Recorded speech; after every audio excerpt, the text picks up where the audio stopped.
जय हिंद, वंदे मातरम। बहुत बहुत स्वागत है आपका टीम निशा पर। तो आज हम डिस्कस करने जा रहे हैं वीकली करंट अफेयर्स 7 जुलाई टू 13 जुलाई। मैं Sandeep Bansal, ex assistant commandant BSF, आपका स्वागत करता हूं टीम निशा चैनल पर। तो आज के सेशन में कंसेप्चुअल न्यूज़ और फैक्चुअल न्यूज़ दोनों रहने वाली हैं। International, national, economy, sports, miscellaneous news, सारी न्यूज़ हम डिस्कस करेंगे। आज के सेशन में एक बहुत इंपॉर्टेंट इनिशियली हम डिस्कस करने वाले हैं कि नाटो की समिट हुई। रशिया क्यों इंपॉर्टेंट है भारत के लिए, despite the threats, warnings from the west, from the US, from the Europe, India continues to hold very good relations with the Russia. Indian Prime Minister went to Russia recently. He has been awarded with the highest civilian honor of Russia. ये सारी चीज़ें क्यों हो रही हैं, Russia हमारे लिए इतना इंपॉर्टेंट क्यों है भारत के पर्सपेक्टिव से, वो हम सारी चर्चा करने वाले हैं। उसके अलावा नेशनल न्यूज़ शुरुआत करते हैं आज के सेशन की। बहुत सा इंटरेस्टिंग सेशन है, इसको आखिरी तक ज़रूर देखिएगा। चलो, तो सबसे पहले बात कर लेते हैं इंटरनेशनल न्यूज़ की। इंटरनेशनल न्यूज़ में सबसे पहले आता है NATO summit, Biden host historic meeting with the strong support for Ukraine. तो यहाँ पर जो है, अब देखो, जो बाइडेन जो है, यहाँ पर थोड़ा सा आपको कुछ चीज़ें समझनी पड़ेंगी। सबसे पहले तो हम नाटो की बात कर लेते हैं।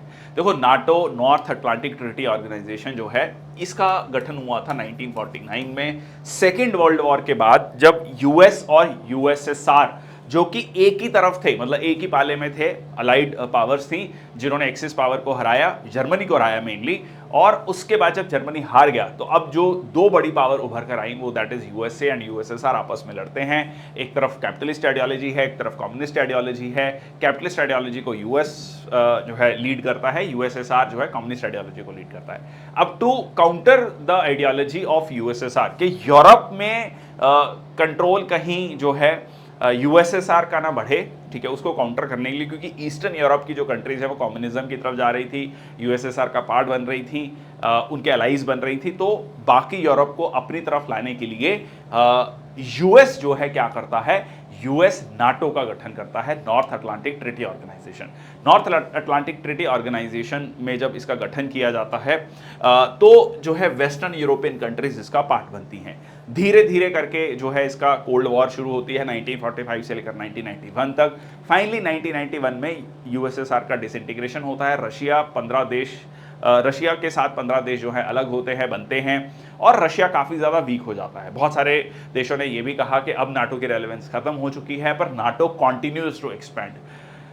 अब यहाँ पर जो है अब जो नाटो है वो एक्सपैंड इस लेवल पे कर रहा है कि जो ईस्टर्न यूरोपियन कंट्रीज थी, जो कि किसी समय पर यूएसएसआर का पार्ट हुआ करती थी, वो जो है अब नाटो का पार्ट बनने लगी।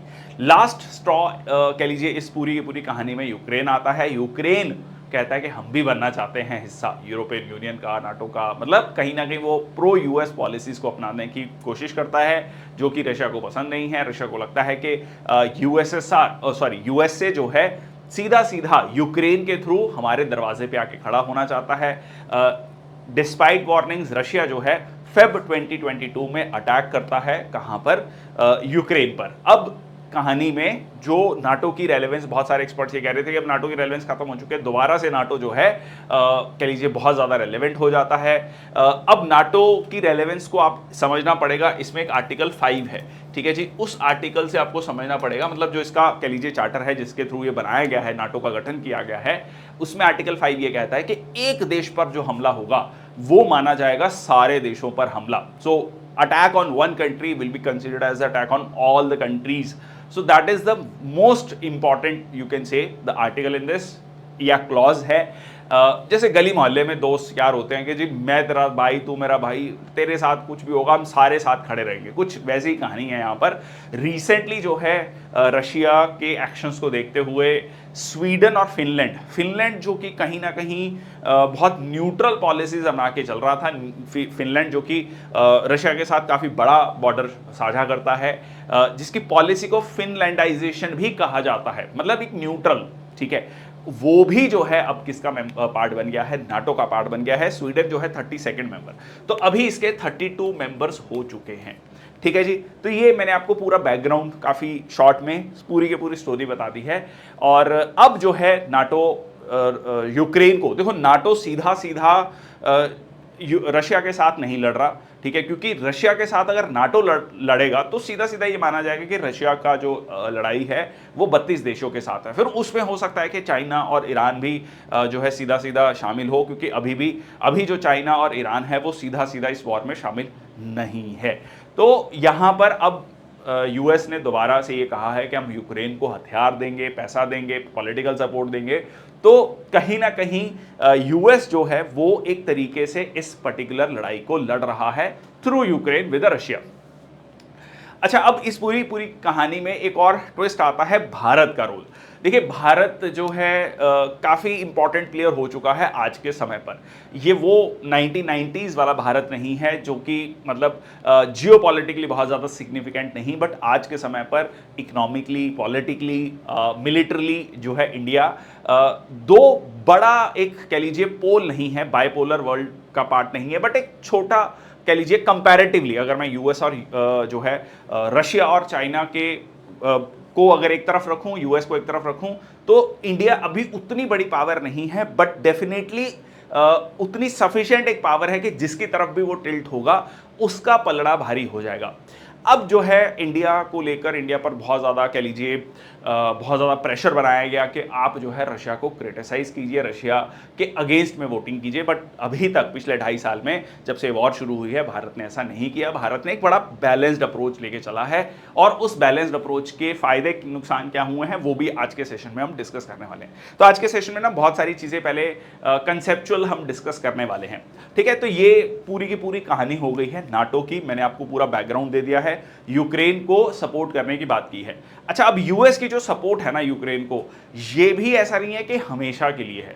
जैसे कि अगर मैं यूएस की पॉलिटिक्स को देखें हम, तो यूएस की पॉलिटिक्स में दो बड़ी पॉलिटिकल पार्टीज हैं, एक डेमोक्रेट्स हैं, एक रिपब्लिकन्स हैं। डेमोक्रेट जिससे कि जो बाइडन आते हैं, रिपब्लिकन्स जिससे कि आपका डोनाल्ड ट्रंप आते हैं। डोनाल्ड ट्रंप ये बात कह चुके हैं, प्रेसिडेंशियल कैंडिडेट हैं, और जब मैं ये रिकॉर्ड कर रहा हूँ उन पर इवन अटैक भी हुआ, ठीक है। तो ये भी खबरें आ रही हैं। एनीवेज, वो मुद्दा नहीं है आज का।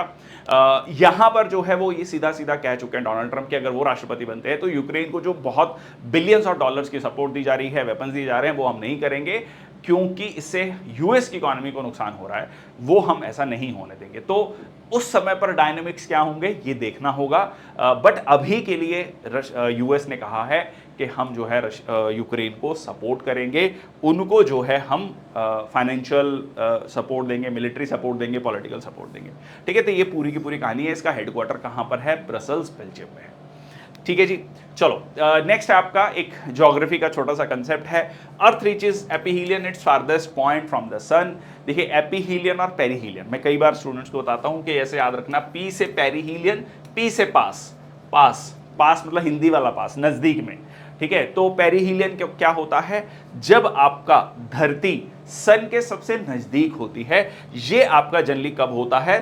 3 जनवरी को, ठीक है। 3 जनवरी को पेरीहीलियन होता है, जब जो धरती है वो सबसे नजदीक होती है। मोटा मोटा अगर हम बात देखें तो 147 मिलियन किलोमीटर, या इसको हम देखें तो 14.7 करोड़ किलोमीटर जो है धरती का सूरज से डिस्टेंस होता है on the first week of जनवरी।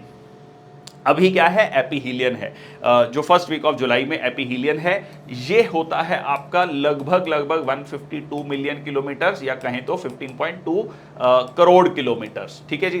तो लगभग 50 लाख किलोमीटर का डिस्टेंस हो जाता है। ये होता है आपका फर्स्ट वीक ऑफ जुलाई में। आपको ये फिक्स नहीं है कि 4 जुलाई को ही होगा, क्योंकि ये कुछ और फैक्टर्स पर भी डिपेंड करता है। बट आपको ध्यान में क्या रखना है? एपीहीलियन इज फारदेस्ट, पेरीहीलियन इज जो है नियरेस्ट। एक होता है टर्म पेरिजी एंड एपोजी।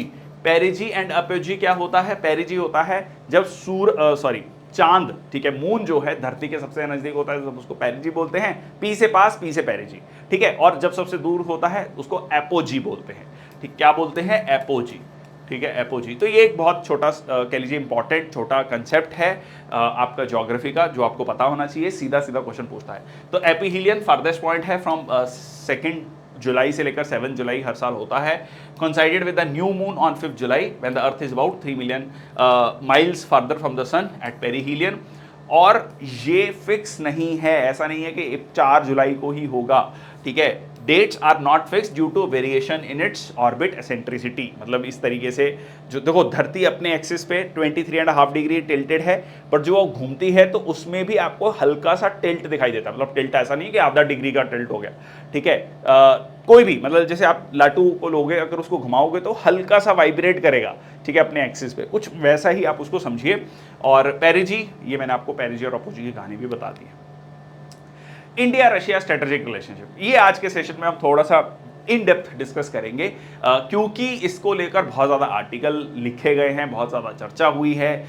मैं चाहता हूं कि आप इसको थोड़ा सा डिटेल में समझें। इसके मैं आपको उसके भी काउंटर पॉइंट बताऊंगा, ठीक है। मतलब कि जैसे जो प्रो यूएस पॉलिसी की बात करते हैं भारत में, जो एक्सपर्ट्स हैं, वो क्या कहते हैं, वो कैसे क्रिटिसाइज करते हैं इंडिया रशिया रिलेशनशिप को लेकर, और जो उसको काउंटर करते हैं वो क्या कहते हैं, ठीक है। तो बड़ा कॉम्प्लेक्स है चीज़ों को समझना, बट थोड़ा सा अगर आप समझेंगे तो एक बार के लिए ये पूरी की पूरी पिक्चर जो है आपको क्लियर हो जाएगी। मैं कोशिश करूंगा आपको दोनों व्यू पॉइंट देने की, ठीक है। तो शुरुआत करते हैं। देखो सबसे पहले तो प्राइम मिनिस्टर मोदी जो हैं तीसरी बार प्रधानमंत्री बने, ठीक है जी। रिजल्ट आया, 2 मेजॉरिटी नहीं मिली, बट सरकार बनाने में कामयाब हुए, ठीक है। सबसे पहले वो G7 में पहुंचाते हैं। G7 में वो मेंबर नहीं हैं, भारत मेंबर नहीं है, बट स्पेशल इन्वाइटी थे प्रधानमंत्री, और वहां पर जाकर जो है वो बात करते हैं, ठीक है, कि हाँ जी India Middle East Europe economic corridor बनना चाहिए, इंडो पैसिफिक फ्री रीजन की बात करते हैं। तो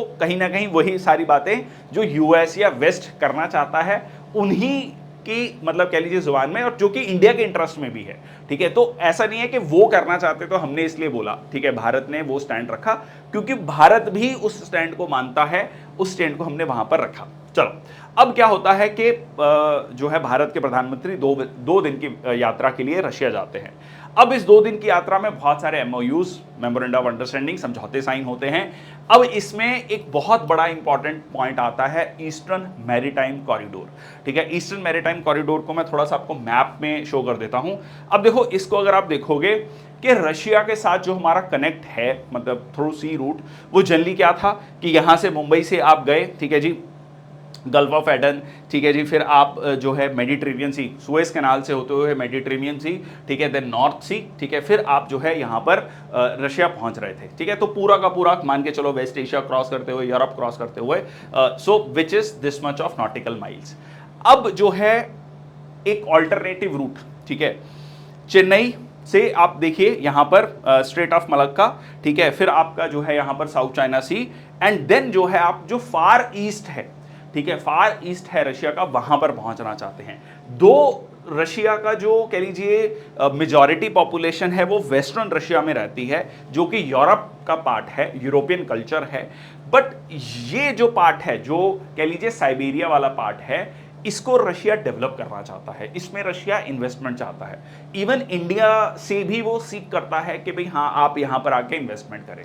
तो यहां पर दोनों मतलब इंडिया और रशिया जो है दोनों साथ में आना चाहते हैं। अच्छा एक और पॉइंट क्या है, यहां पर आपका साखलिन आइलैंड है। साखलिन आइलैंड में जो रशिया का टेरिटरी है, वहां पर ऑयल रिसोर्सेज भी हैं, ठीक है। तो डुअल मतलब दोनों चीजें करना चाह रहे हैं, ठीक है।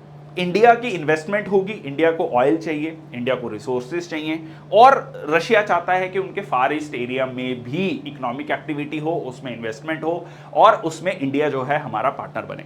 तो यहां पर जब हम उनके साथ कनेक्ट करते हैं, व्लादिवोस्टोक जो कि बहुत इंपॉर्टेंट शहर है वहां का फार ईस्ट में, वो जो है लगभग 5647, तो आप यहां पर देख सकते हैं 3000 माइल्स का डिफरेंस है, 3000 माइल्स का, 3000 नॉटिकल माइल्स का, ठीक है। एक नॉटिकल माइल में होता है 1.852 किलोमीटर्स, ठीक है। तो आप 3000 से इसको मल्टीप्लाई कर लीजिए, तो 3000 से 1800 को आप मल्टीप्लाई करेंगे तो 5400 किलोमीटर्स का जो है यहां पर डिस्टेंस आपको कम मिलता है, ठीक है। तो दोनों के बेनिफिट यहां पर आपको समझ आ रहे हैं कि रशिया क्या चाहता है और इंडिया क्या चाहता है, ठीक है जी।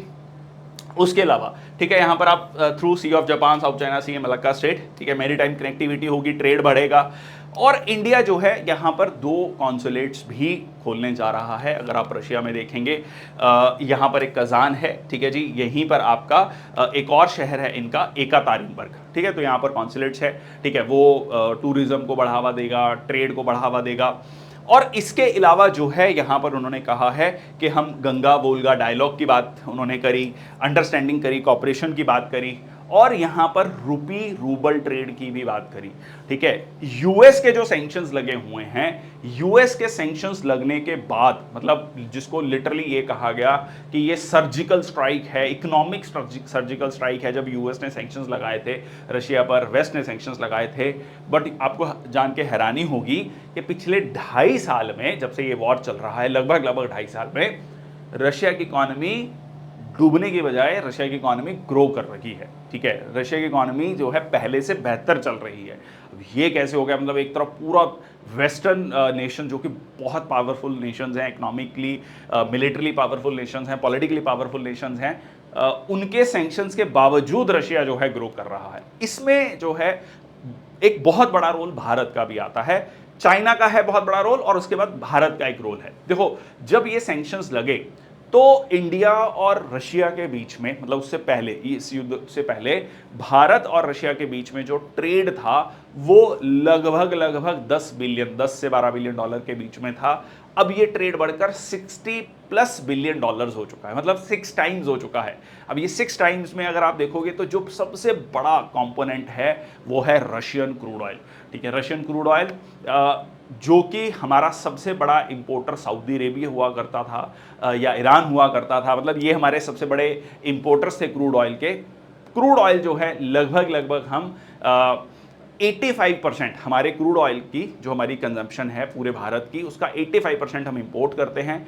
उसमें सबसे बड़े कह लीजिए हमारे इंपोर्टर थे सऊदी अरेबिया और ईरान, उनसे हम सबसे ज़्यादा इंपोर्ट करते थे। पर अब सबसे बड़ा इंपोर्टर क्रूड ऑयल का हमारा रशिया है। तो कहीं ना कहीं रशियन ऑयल बाय करके जो है एक तरीके से रशिया की इकोनॉमी को मदद मिल रही है। अब ये हो गया रशिया, मतलब एक तरीके से वेस्ट का जो नैरेटिव है कि देखिए रशिया, इंडिया जो है रशिया की इकोनॉमी को फंड कर रहा है। अब इंडिया इसमें काउंटर पॉइंट ये देता है, या कह लो कि जो प्रो यूएस या प्रो वेस्ट की बात करते हैं, वो इस तरीके से इंडिया को दिखाना चाहते हैं लाइन, मतलब इस लाइट में कि देखो इंडिया वॉर को फंड कर रहा है। इंडिया इसका काउंटर पॉइंट ये देता है कि अगर भारत, जो कि बहुत बड़ा कंज्यूमर है क्रूड ऑयल का, अगर वो रशिया से ऑयल लेना बंद कर देगा तो किससे लेगा ऑयल? सऊदी अरेबिया से, ईरान से, इराक से और वेनेजुएला, मतलब जो भी कह लीजिए ओपेक कंट्रीज है। तो अल्टीमेटली क्या होगा? प्राइसेस बढ़ेंगे, क्योंकि डिमांड बढ़ेगी, सप्लाई उतनी है नहीं है, तो प्राइसेस बढ़ेंगी। उसका नुकसान यूएस को और यूरोप को देखना पड़ेगा। और पिछले 2.5 साल में यूएस और यूरोप सबसे ज़्यादा इकोनॉमिक क्राइसिस को फेस कर रहे हैं। इन्फ्लेशन यहाँ पर ऑल टाइम हाई चल रही है। यूएस में इन्फ्लेशन हमने देखा कि पिछले 40 सालों में सबसे ज़्यादा इन्फ्लेशन वहाँ पर देखने को मिली। यूके की सरकार, मतलब लिज ट्रस जो प्रधानमंत्री बनी थी, 1.5 महीना प्रधानमंत्री रही, उसके बाद ऋषि सुनक बने, जिनकी बहुत करारी हार हुई इलेक्शंस में। ये सारी की सारी कहानी इकोनॉमी की वजह से है, इन्फ्लेशन की वजह से है। तो अब मान के चलिए कि अगर हम रशिया से ऑयल ना ले रहे होते और इनसे ऑयल ले रहे होते तो और कितनी ज़्यादा इन्फ्लेशन फ्यूल होती, और ऑब्वियसली उसका इम्पैक्ट भारत में भी होता है, जिसमें कि बहुत बड़ी पॉपुलेशन हमारी है जो कह लीजिए बिलो पॉवर्टी लाइन है, लोअर मिडिल इनकम पॉपुलेशन है, वो सीधा सीधा प्रभावित होती। बहुत millions of people will be forced into the poverty. तो ये जो है इंडिया जो है इस तरीके से इसको लॉजिक देता है, और उसी रशियन ऑयल को रिफाइन करके फ्रैक्शनल डिस्टिलेशन प्रोसेस, ठीक है, मैं उसमें नहीं जाऊंगा, केमिस्ट्री का पार्ट हो जाएगा। द आइडिया है रिस्क, उसको रिफाइन करके हम यूरोप को बेच रहे हैं। तो यूरोप के देश बेसिकली क्या कर रहे हैं? यूरोप के देश वहां की पब्लिक को, वहां की मीडिया को ये दिखा रहे हैं कि हम नहीं रशियन ऑयल ले रहे हैं, हम तो इंडिया से रिफाइंड जो है प्रोडक्ट्स ले रहे हैं। ठीक है, तो सीधा सीधा क्योंकि उनको भी इस चीज़ की ज़रूरत है, वो भी इसको बाईपास नहीं कर सकते। ये नेचुरल रिसोर्स है जहाँ से सस्ता मिलेगा, क्योंकि आपको इन्फ्लेशन को भी कंट्रोल करना है, वो एक नेसेसिटी है, पॉलिटिकल नेसेसिटी है, eight the same time economic necessity भी है। ठीक है, अगर आप वो इकोनॉमी को ध्यान में नहीं रखोगे तो सीधा सीधा आपकी पॉलिटिकल पावर भी हाथ से जाती है। बिल्कुल सीधा फंडा है ये। ठीक है, इन्फ्लेशन जो है मतलब एक one of the biggest reason है किसी भी पॉलिटिकल पार्टी का अक्रॉस द वर्ल्ड उसके हाथ से सत्ता जाना। अब यहां पर जो है भारत ये कहता है कि भाई देखिए, हम इसकी वजह से ये क्रूड ऑयल खरीद रहे हैं। एक सबसे पहले हमारी नेसेसिटी है, बहुत बड़ा चंक है हमारी पॉपुलेशन का जिसको हमें फीड करना है, उनको सस्ते में जो है पेट्रोल देना है। या कह लीजिए रिसोर्सेज देने हैं, क्योंकि पेट्रोल डीजल के प्राइसेस बढ़ने से सीधा सीधा हमारे जो खाने पीने की वस्तुएं हैं उसके दाम भी बढ़ते हैं। ठीक है, तो वो डायरेक्ट कोरिलेशन है वहां पर। ठीक है जी, तो ये एक कहानी है। अब आता है कि like why Russia is so important. पहला तो पॉइंट मैंने आपको बताया, ठीक है, कि मैं इसको ब्रॉड पॉइंट्स मैंने इसको लिखे हैं, तो मैं एक एक पॉइंट को आपको थोड़ा इलेबोरेट करूंगा। कोल्ड वॉर एरा, देखो जब भारत देश आज़ाद हुआ, भारत के पहले प्रधानमंत्री पंडित जवाहरलाल नेहरू, उन्होंने ये डिसाइड किया कि हम जो है नॉन अलाइड मूवमेंट का हिस्सा होंगे, हम किसी भी गुट का हिस्सा नहीं बनेंगे, ना तो हम यूएसए का ना यूएसएसआर का। बट इसका हमें बहुत ज़्यादा नुकसान भी झेलना पड़ा, ठीक है, क्योंकि यूएस से जो लेटेस्ट टेक्नोलॉजीज है वो हमें नहीं मिली। यूएसए ने नाटो बनाया, नाटो का एक छोटा कैंप था सियाटो भी, ठीक है, साउथ एशिया और साउथ ईस्ट एशिया में, जिसमें उनका एक बहुत बड़ा पार्टनर बना पाकिस्तान। ठीक है, इनिशियली इसीलिए हम देखते हैं कि 1980s तक जो है पाकिस्तान की economy was growing better than Indian economy. ठीक है, उनकी पर कैपिटा इनकम भारत से ज्यादा थी। बहुत सारे लोगों को इसके बारे में नहीं पता है, उनको लगता है कि जी पाकिस्तान तो बहुत पिछड़ा हुआ देश रह गया है, बहुत पीछे रह गया है। वो पिछले 30-35 साल की कहानी है। पहले 40 साल जो है पाकिस्तान बेटर जो है was doing better than India. ठीक है, तो ये एक बहुत बड़ा फैक्ट है इकोनॉमिकली, और उसके पीछे दो बड़े कारण हैं, एक सऊदी अरेबिया और एक यूएसए। दोनों ही देशों ने खूब यहां पर फंडिंग करी, पाकिस्तान की बात कर रहा हूं। तो उस सारी की सारी सिचुएशन में इंडिया की मिलिट्री नीड्स को किसने पूरा किया? इंडिया की मिलिट्री नीड्स को पूरा किया रशिया ने। आज भी हमारा डिफेंस इक्विपमेंट में 60% से ज़्यादा जो डिफेंस इक्विपमेंट है वो रशिया से आते हैं, despite India doing it's bit in the last 10 years कि हम डिफेंस इनोवेशन, आईडेक्स की बात कर रहे हैं, इनोवेशन इन डिफेंस एक्सीलेंस, हम डिफेंस मैन्युफैक्चरिंग की बात कर रहे हैं, आत्मनिर्भर भारत की बात कर रहे हैं। बट डिस्पाइट दैट आज भी हमारा 60%, लगभग 60% जो इक्विपमेंट है, मिलिट्री इक्विपमेंट, वो रशिया से ही आता है। ठीक है, तो रशिया पर हम मिलिटरीली डिपेंडेंट हैं। और 1971 की वॉर में जब भारत ने प्रेशराइज किया, ठीक है, ईस्ट पाकिस्तान जो कि अभी प्रेजेंट डे बांग्लादेश है, कि आप यहाँ से वापस हटिए, अपनी फोर्सेस को निकालिए, पाकिस्तान को सपोर्ट करने के लिए उन्होंने अपना जंगी जहाज भी भेजा। उस समय पर यूएसएसआर ने ही हमें सपोर्ट किया था, नहीं तो उस वॉर का कह लीजिए रिजल्ट कुछ और हो सकता था और जियोपॉलिटिक्स भी कुछ और हो सकती थी। तो ये मतलब मैं हिस्टोरिकली आपको बता रहा हूँ कि रशिया हिस्टोरिकली इंपॉर्टेंट रहा है। ठीक है, कि रशियन सेइंग भी है, an old friend is better than new one. ठीक है, a one old friend is better than 2 new ones.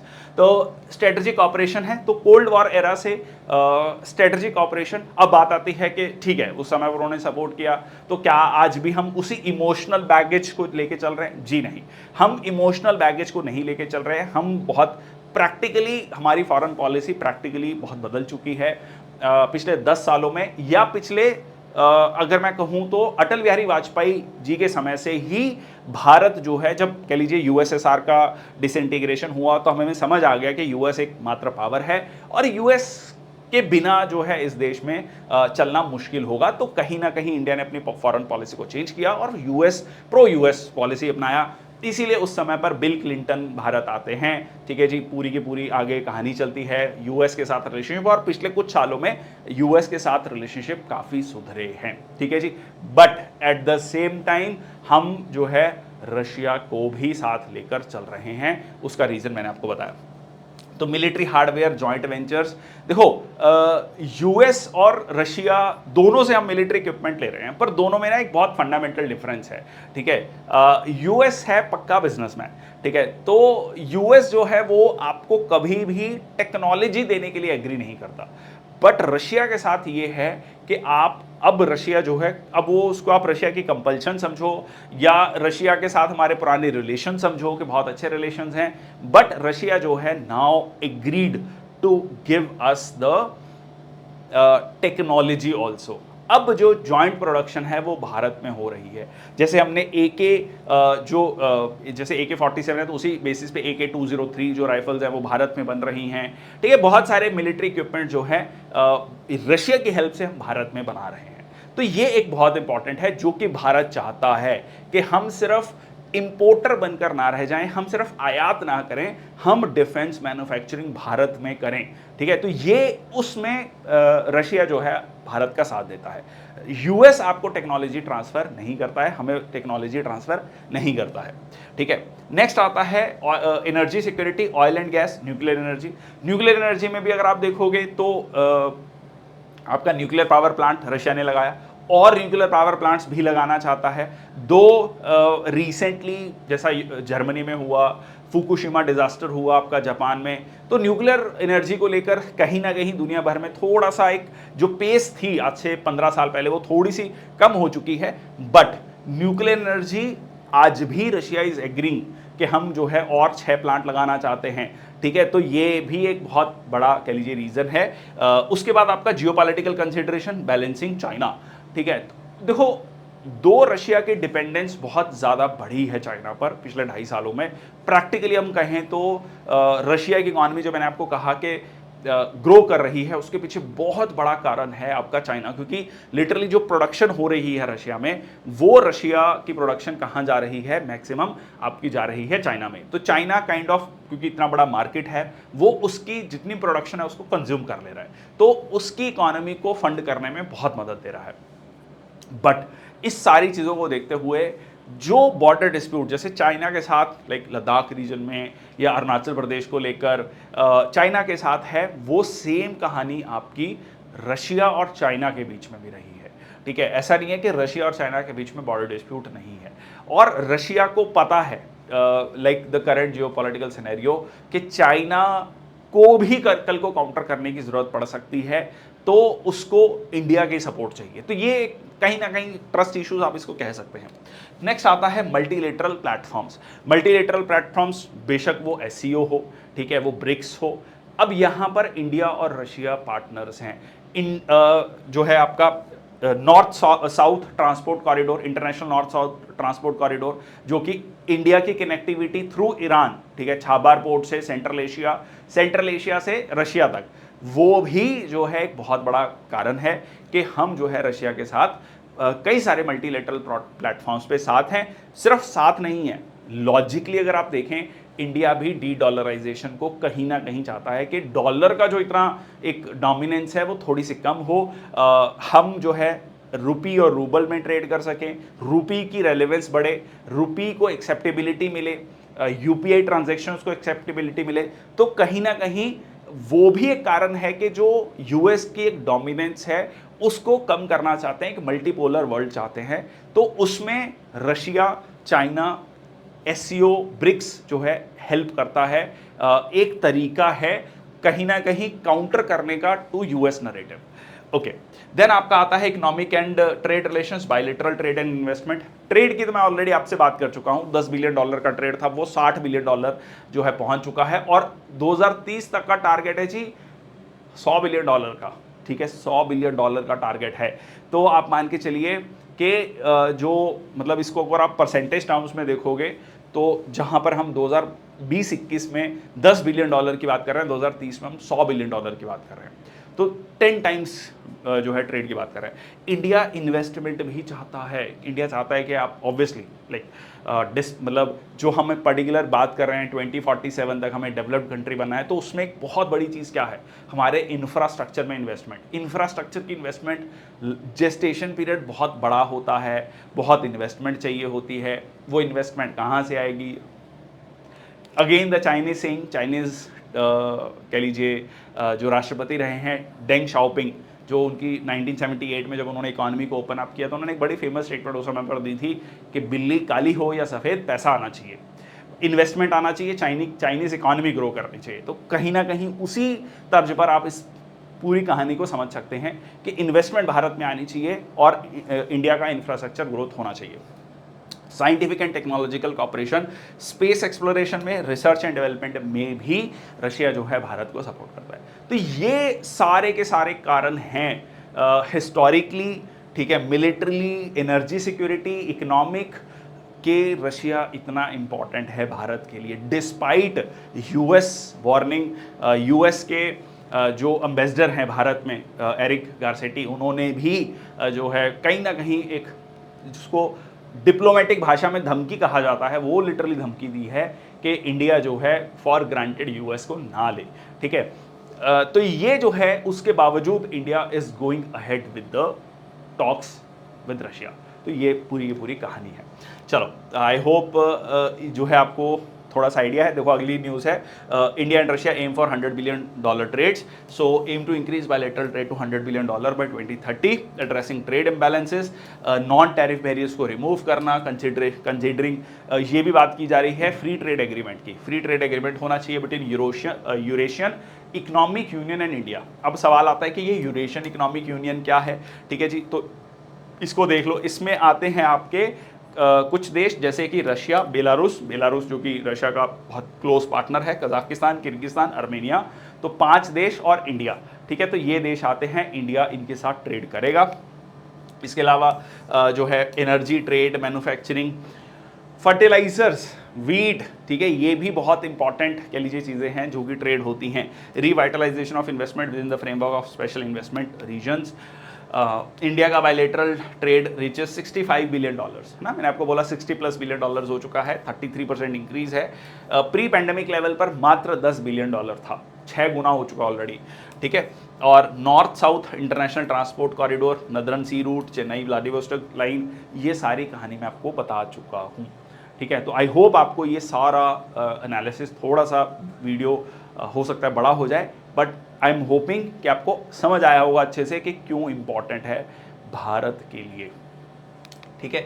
चलो आगे चलते हैं। नेक्स्ट आपका यूनेस्को डेजिग्नेट्स 11। अच्छा, एक और पॉइंट, सॉरी, एक जो मैं पॉइंट मिस कर गया कि कुछ लोगों का कहना है कि इंडिया सीधा मतलब एक रशिया को आज के समय पर एक डिक्टेटर के रूप में देखा जा रहा है, खासकर पुतिन को जो है डिक्टेटर के रूप में देखा जा रहा है, और उसको वॉर क्राइम्स के लिए जिम्मेदार ठहराया जाता है।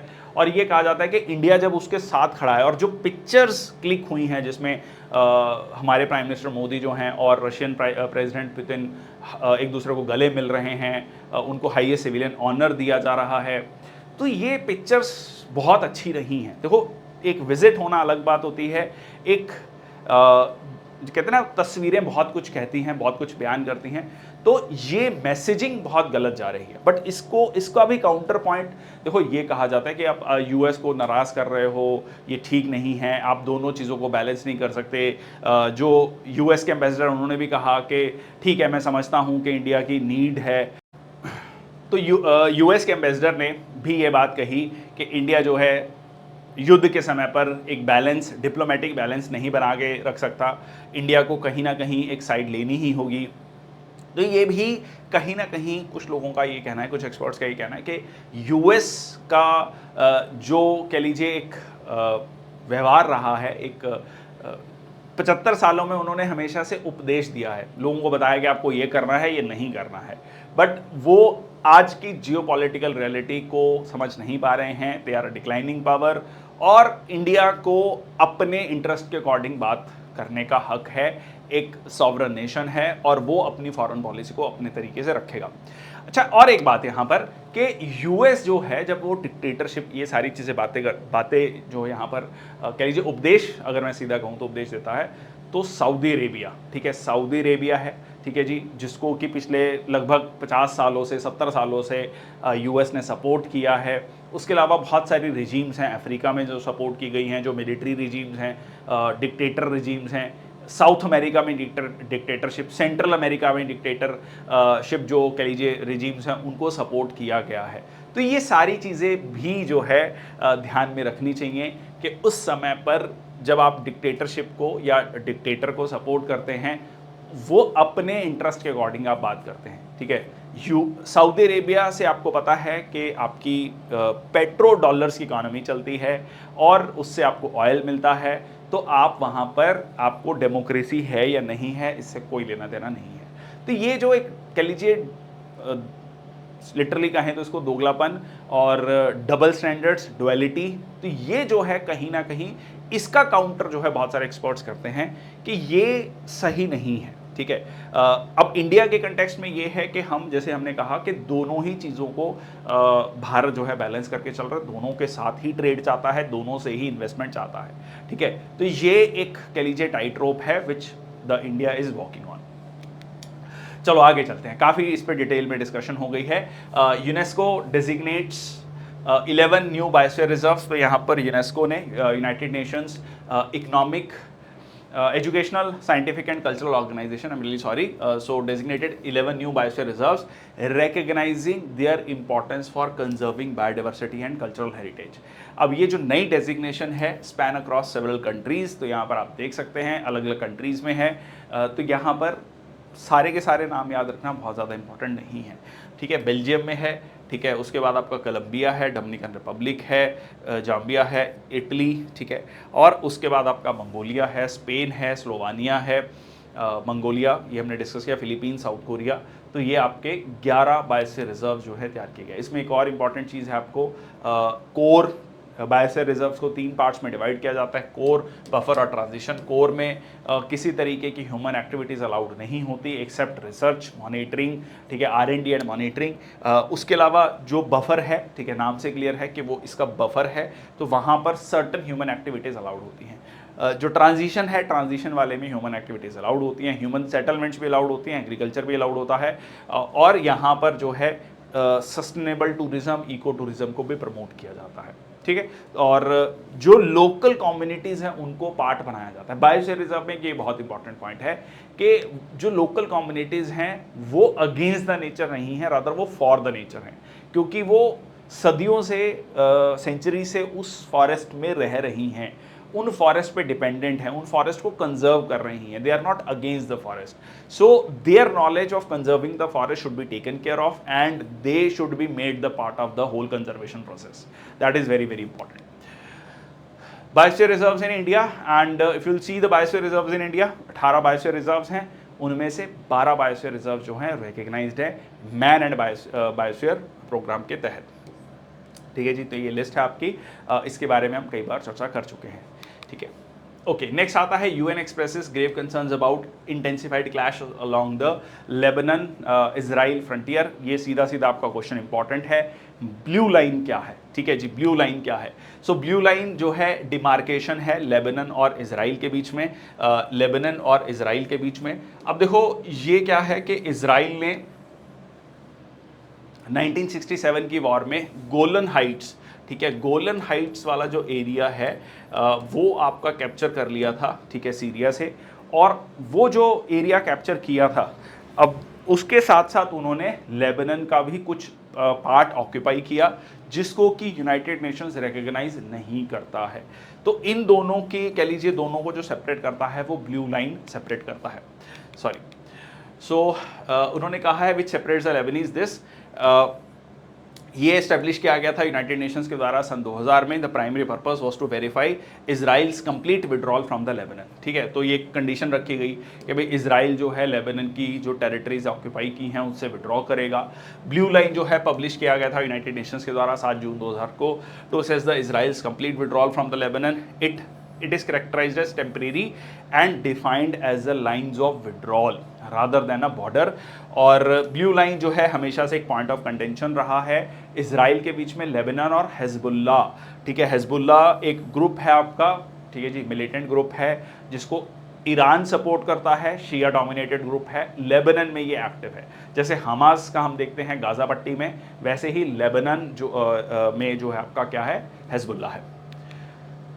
नेक्स्ट आता है Lok Sabha speaker Om Birla to lead Indian delegation to BRICS parliamentary forum. तो ब्रिक पार्लियामेंट्री फोरम में जो है लोकसभा स्पीकर ओम बिरला जी जाएंगे, और ये कहाँ पर होगा आपका, BRICS, so Brazil, Russia, India, China, South Africa, ठीक है। ये आपका, अब इसमें और भी मेंबर्स हो चुके हैं, कमेंट सेक्शन बॉक्स में आप लिखेंगे। Saint Petersburg, Russia.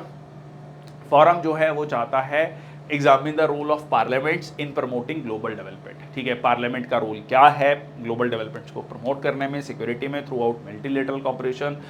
उसके अलावा ओवरऑल जो थीम है, the role of parliaments in strengthening multilateralism for equitable global development and security, ठीक है। तो यहाँ पर जो है पार्लियामेंट का रोल क्या है मल्टीलेटरलिज्म को बढ़ाने में। तो अब देखो ये पॉइंट बहुत ध्यान है, जो अभी हमने इतनी लंबी चौड़ी कहानी डिस्कशन करी कि रशिया को, सॉरी, यूएस को काउंटर करना, मल्टीपोलर वर्ल्ड, मल्टीलेटरलिज्म, उसमें ब्रिक्स बहुत इंपॉर्टेंट रोल है, क्योंकि उसमें इंडिया भी है, रशिया भी है, चाइना भी है। ठीक है, ब्राज़ील भी है, आप ऐसे कह सकते हो, ठीक है। So speakers, presiding members of parliament के सारे जो हैं यहाँ पर बातचीत करेंगे और किस तरीके से पार्लियामेंट का रोल है मल्टीलेटरलिज्म को बढ़ाने में, ठीक है जी। चलो, India to sign biodiversity beyond national jurisdiction agreement, बहुत इंपॉर्टेंट, बहुत इन्वायरमेंट इकोलॉजी का बहुत इंपॉर्टेंट टॉपिक है BBNG, ठीक है। सो यहाँ पर यूनियन कैबिनेट ने अप्रूव कर दिया है कि वो बायोडाइवर्सिटी बियॉन्ड नेशनल जुरिसडिक्शन, तो नाम से क्लियर है, ठीक है, जैव विविधता जो हमारे क्षेत्राधिकार में नहीं आता, ठीक है, उसके बियॉन्ड आता है, उसको भी हम प्रोटेक्ट करेंगे। तो जनरली जैसे ओपन सीज है, ठीक है, ओपन सीज में किसी भी देश की टेरिटरी नहीं है, वो सारे देशों की कह लीजिए कॉमन टेरिटरी है, कॉमन जगह है जिस पे सारे देश जा सकते हैं, रिसर्च कर सकते हैं, मॉनिटरिंग कर सकते हैं। जैसे कि आपका जैसे गांव में एक पंचायत की ज़मीन होती है, सब गांव की होती है वो, ठीक है, किसी एक व्यक्ति की नहीं होती, वैसे ही कुछ कहानी है। So ministry of earth sciences जो है इसको इंप्लीमेंट करेगा, इस एग्रीमेंट को। India to strengthen its strategic presence beyond its exclusive economic zone, अपने एक एक्सक्लूसिव इकोनॉमिक जोन के बियॉन्ड जाकर जो है हम इसको प्रोटेक्ट करने में दुनिया की कह लीजिए कंट्रीब्यूट करेंगे। सस्टेनेबल डेवलपमेंट गोल, जिसमें खासकर सस्टेनेबल डेवलपमेंट गोल नंबर 14 है, जिसका है life below water, life below water को प्रोटेक्ट करना। इसको हाई सी ट्रीटी भी कहा गया, इंटरनेशनल ट्रीटी, जो कि United Nations Convention on Laws of Seas 1982 में ये साइन किया गया था, इंप्लीमेंट में आया था। उसके बाद मतलब उसके तहत जो है ऑपरेट करता है, ये एस्टेब्लिश करता है एक स्पेसिफिक मैकेनिज्म, प्रमोट करेगा sustainable use of marine resources को। भारत के लिए क्यों इंपॉर्टेंट है? भारत के लिए इंपॉर्टेंट हो जाता है साउथ चाइना सी को ध्यान में रखते हुए, जिसमें पूरा का पूरा साउथ चाइना सी चाइना क्लेम करना चाहता है, वहाँ पर वियतनाम भी आता है। ONGC विदेश लिमिटेड भी वहाँ पर ऑयल एक्सट्रैक्शन का काम करती है, या कह लीजिए जो है ऑयल रिसोर्सेज को खोजने का काम करती है। तो इंडिया के इंटरेस्ट भी हैं, और सीधा इंडिया बीइंग कह लीजिए पावर, तो वो इस तरीके से ग्लोबल गवर्नेंस का भी पार्ट बनना चाहती है। तो इसको आप एक ग्लोबल गवर्नेंस के रूप में भी देख सकते हैं, ठीक है जी। चलो नेक्स्ट चलते हैं। Scientist have discovered world's oldest cave painting. तो यहाँ पर ओल्डेस्ट केव पेंटिंग बहुत clearly if you can observe, ये आपका यहाँ पर किसको शो किया गया है? वाइल्ड बोर को जो है शो किया गया है। So discover the world's oldest cave painting कहाँ पर है? ये इंडोनेशिया में, ठीक है, सुलावेसी इंडोनेशिया में। सो लियांग कारम्पुआंग केव, ठीक है जी। और प्रीवियसली ओल्डेस्ट नोन जो थी cave dated to at least 45,000 years. Newly discovered painting, this 3 human like figures हैं interacting with the wild pig, ठीक है, वाइल्ड पिग के साथ इंटरेक्ट कर रहे हैं, रेंडर्ड इन डार्क रेड पिगमेंट। और यहाँ पर इसमें नई डेटिंग मेथड को यूज़ किया गया है, जिसमें लेज़र टेक्नोलॉजी है to date calcium carbonate crystals, जो कि over the period of time उस पेंटिंग पर फॉर्म होते हैं, ठीक है जी। और ये जो है दिस मेथड रिवील्ड के जो पेंटिंग है वो एटलीस्ट 51,200 ईयर्स पुरानी है, और establishing as the oldest confidently cave art discovered to date. 51,000 साल पुरानी ये पेंटिंग मिली है, जिसमें वाइल्ड पिग के साथ जो है लोग दिखाई दे रहे हैं। नेक्स्ट आपका, India hosted the first BIMSTEC foreign ministers retreat held in New Delhi. बहुत important, bay of Bengal initiative for multi sectoral technical cooperation, BIMSTEC. मैंने कई बार इस सेशन में चर्चा की है कि सार्क अपनी रेलेवेंस कहीं ना कहीं खो चुका है। South Asian association for regional cooperation, जिसमें इंडिया पाकिस्तान दोनों ही मेंबर हैं, बट कहीं ना कहीं इंडिया और पाकिस्तान के बीच में जो रिलेशन रहे हैं हमेशा से, उसके चलते सार्क एक बहुत ज़्यादा सक्सेसफुल ग्रुपिंग के रूप में नहीं उभरा है, और यहाँ पर बिम्स्टेक का रोल आता है, ठीक है। तो बिम्स्टेक को अगर आप देखेंगे तो ये look east policy, act east policy, तो India, Nepal, Bhutan, Myanmar, Bangladesh, Thailand और आपका श्रीलंका इसके पार्ट है, ठीक है। तो इस पे रीजनल कोऑपरेशन पे हम यहाँ पर काम कर रहे हैं। तो ये जो भी बिम्स्टेक के फॉरेन मिनिस्टर्स की कह लीजिए मीटिंग हुई दिल्ली में, लास्ट ईयर ये शुरू हुई थी, लास्ट ईयर पहली मीटिंग थी, दूसरी मीटिंग जो है भारत में हो रही है। और इसमें क्या क्या बात की गई? Security, connectivity, trade, investment in the Bay of Bengal region की बात की गई। फर्स्ट एडिशन लास्ट ईयर हुआ था बैंकॉक में, और इसमें जैसे मैंने आपको बताया ये स्टार्ट हुआ था 1997 में। उस समय पर बिस्टेक था, तो Bangladesh, India, Sri Lanka and Thailand, ठीक है, इकोनॉमिक कॉपरेशन 1997 में। फिर क्या हुआ, फिर इसमें म्यांमार ऐड हुआ, तो ये बिम्स हो गया, ठीक है, बिम्स्टेक हो गया। सो बिम्स्टेक हो गया, बांग्लादेश, इंडिया, म्यांमार, देन आपका Sri Lanka, Thailand economic cooperation. But बाद में इसमें नेपाल और भूटान भी ऐड हुए, ठीक है, नेपाल और भूटान ऐड हुए, तो पर नाम जो है बिम्स्टेक ही रखा गया। अब नेपाल भूटान फिट नहीं हो रहे थे, तो फिर वो नाम जो है बदल दिया गया, bay of Bengal initiative for multi sectoral technical cooperation, ठीक है, तो इस तरीके से इसका नाम रखा गया। हेडक्वार्टर कहाँ पर है इसका, ढाका, बांग्लादेश में, ठीक है जी।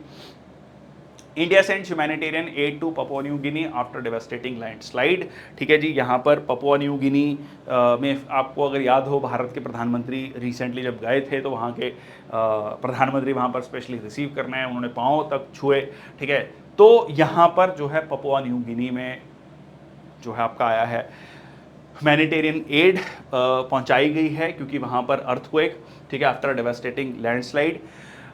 अब यहाँ पर सिर्फ ये नहीं है कि पपुआ न्यू गिनी को मतलब उस कारण की वजह से हम जो है सपोर्ट दे रहे हैं, वो मैं एक सिर्फ आपको रेफरेंस देने के लिए बता रहा हूँ पपुआ न्यू गिनी का। यहाँ पर ये जो पैसिफिक ओशन है, ये भी अपने आप में जियोपॉलिटिक्स का इम्पॉर्टेंट सेंटर है। इसी रीजन में सोलोमन आइलैंड है, जिसको कि यूएस और चाइना दोनों अपनी तरफ खींच रहे हैं। इसके यहाँ पर ऑस्ट्रेलिया भी है, ठीक है, यूएस का बहुत क्लोज पार्टनर ऑस्ट्रेलिया, यहाँ पर उसको चाइना से खतरा है। ऑस्ट्रेलिया चाइना से भी ट्रेड करता है, कॉम्प्लेक्स जियोपॉलिटिक्स। तो यहाँ पर इंडिया भी जो पैसिफिक ओशन में जो आइलैंड हैं, स्मॉल आइलैंड कंट्रीज हैं, उनके साथ अपने रिलेशंस को मेंटेन करता है। कैसे, देखते हैं। Okay, so highlighting the FIPIC partnership. अब ये फिपिक क्या है, देखो, forum for India Pacific islands corporation, ठीक है, जिसमें 14 आइलैंड्स आते हैं, 14 islands, Cook island, Fiji, Kiribati, Marshall, Micronesia, Nauru, ठीक है, ये सारे के सारे, Papua New Guinea, Samoa, Solomon island, Tonga, Tuvalu, ये छोटे छोटे आइलैंड्स हैं, ठीक है। Despite their small land area and distance from India, इन कंट्रीज का जो है एक तो जियोपॉलिटिकली बहुत इंपॉर्टेंट है, और एक्सक्लूसिव इकोनॉमिक जोन काफ़ी बड़ा है इनका, ठीक है, जो कि इंडिया को फ्यूचर में बहुत प्रॉमिसिंग अपॉर्चुनिटीज़ प्रोवाइड करता है, ठीक है। वहाँ पर जैसे हमारा एक मत्स्ययान मिशन है, मत्स्ययान 6000, जिसमें हम डीप सी मिनरल्स को निकाल रहे हैं, वैसे ही फ्यूचर में यहाँ से भी ऐसा हो सकता है कि मिनरल रिसोर्सेज हों, फिशिंग रिसोर्सेज हों, ठीक है, दोनों biotic and abiotic resources. So inaugural FIPIC meeting convene की गई थी इंडियन प्राइम मिनिस्टर के द्वारा 2014 में फिजी में। Was a significant event in India's Act east policy. तो जो छोटे 14 कह लीजिए कंट्रीज हैं छोटी छोटी, उनके साथ इंडिया जो है अपने रिलेशंस को मेंटेन कर रहा है। So it importance India's Act east Policy, India Indo Pacific policy and South South cooperation. सारी की सारी डेवलपिंग कंट्रीज हैं, इंडिया साउथ साउथ कॉपरेशन की बात करता है। ये साउथ साउथ कॉपरेशन क्या है, सदर्न हेमिस्फीयर में एक्सेप्ट ऑस्ट्रेलिया एंड न्यूजीलैंड जो है आपको डेवलपिंग कंट्रीज मिलती हैं, ठीक है, और नदर्न हेमिस्फीयर में मेनली आपको डेवलप्ड कंट्रीज मिलती हैं। तो ये साउथ मतलब जो डेवलपिंग कंट्रीज हैं वो सारी साथ में आए, ठीक है, एक दूसरे का साथ में, ठीक है। कुछ इस तरीके से आपको ये लैंडस्लाइड दिखाई देता है, ठीक है जी। नेक्स्ट हम चलते हैं नेशनल न्यूज पर। तो नेशनल न्यूज में डिस्कस करते हैं सबसे पहले, Rahul Gandhi writes to Lok Sabha speaker after portion of his maiden speech expunged as leader of opposition. तो उनकी पहली स्पीच हुई एज लीडर ऑफ ओपोजिशन, उनके स्पीच का कुछ पार्ट जो है एक्सपंज किया गया। तो इस पर काफ़ी ज़्यादा आर्टिकल्स है। एक्सपंज क्या है, बेसिकली उनके स्पीच का कुछ पोर्शन जो है निकाला गया, और क्यों निकाला गया इसके बारे में चर्चा कर लेते हैं। तो सबसे पहले लीडर ऑफ ओपोजिशन जो है लोकसभा में राहुल गांधी, उन्होंने बात की that was expunge during the motion of thanks on the president address. तो प्रेसिडेंट एड्रेस को कह लीजिए वहाँ पर बात करते हुए जो है उन्होंने जो बातें करी उनमें से कुछ पोर्शन को वहाँ से निकाला गया। एक्सपंक्शन का मतलब होता है रिमूविंग स्पेसिफिक वर्ड, फ्रेजेस और expression from the official records of parliamentary proceeding. देखिए, जितनी भी बातें कही जाती हैं पार्लियामेंट में, कह लीजिए जो मेंबर ऑफ पार्लियामेंट्स के द्वारा, उनका पूरा का पूरा रिकॉर्ड रखा जाता है, वर्बेटिम रिकॉर्ड रखा जाता है। मतलब जो कहते हैं ना शब्द बाय शब्द जो है उसका रिकॉर्ड रखा जाता है for future references.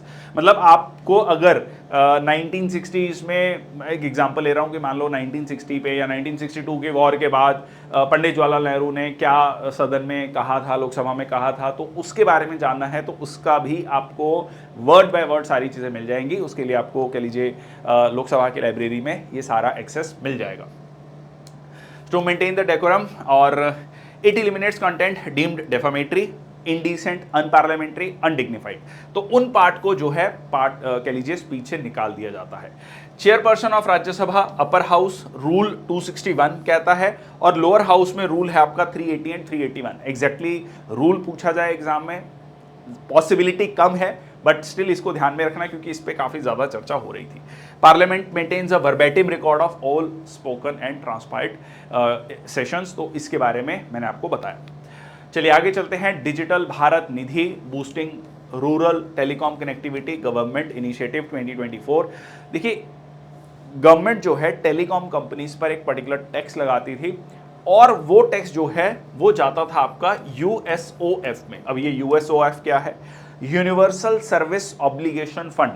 Universal service obligation fund basically क्या है कि जो भी कह लीजिए टैक्स कलेक्ट किया जाता है, जो रेवेन्यू कलेक्ट होता है सरकार के द्वारा फ्रॉम द टेलीकॉम कंपनीज, इनमें से एक पार्ट जो है जो इसमें रखा जाता है यूनिवर्सल सर्विस ऑब्लिगेशन फंड में, वो इन्वेस्ट किया जाता है नॉर्थ ईस्ट में, लेफ्ट विंग एक्सट्रीमिस्ट एरियाज में, या कहीं तो जो रेड कॉरिडोर एरियाज हैं जम्मू कश्मीर में, वहाँ पर कनेक्टिविटी को इम्प्रूव करने के लिए। वहाँ पर जो है 4G कनेक्टिविटी, अभी तक भी कुछ एरियाज में 3G कनेक्टिविटी है, अभी तक सब जगह 4G कनेक्टिविटी भी नहीं है।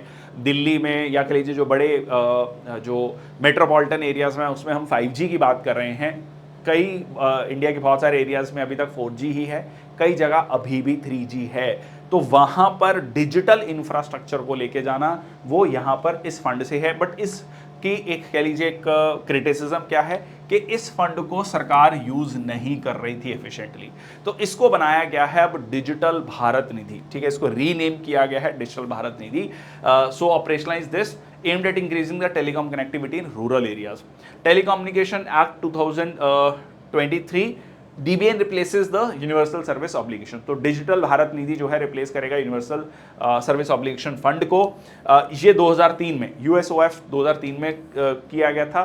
5%, ठीक है, 5% tax on the telecom operators adjusted gross revenue has face criticism for under utilisation. इस एक्ट में कंपनी जो कंट्रीब्यूट करेगी will first go to consolidated fund of India, फिर जो है सरकार जो है वो पैसा किसको देगी, जो है वो पीरियोडिकली ट्रांसफर किया जाएगा डिजिटल भारत निधि।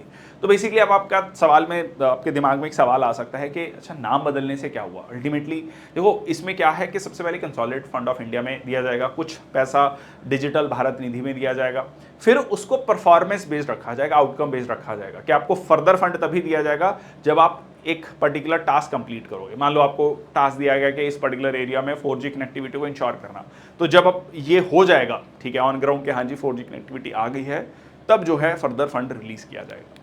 तो उसको कहीं ना कहीं एक परफॉर्मेंस के साथ जोड़ना।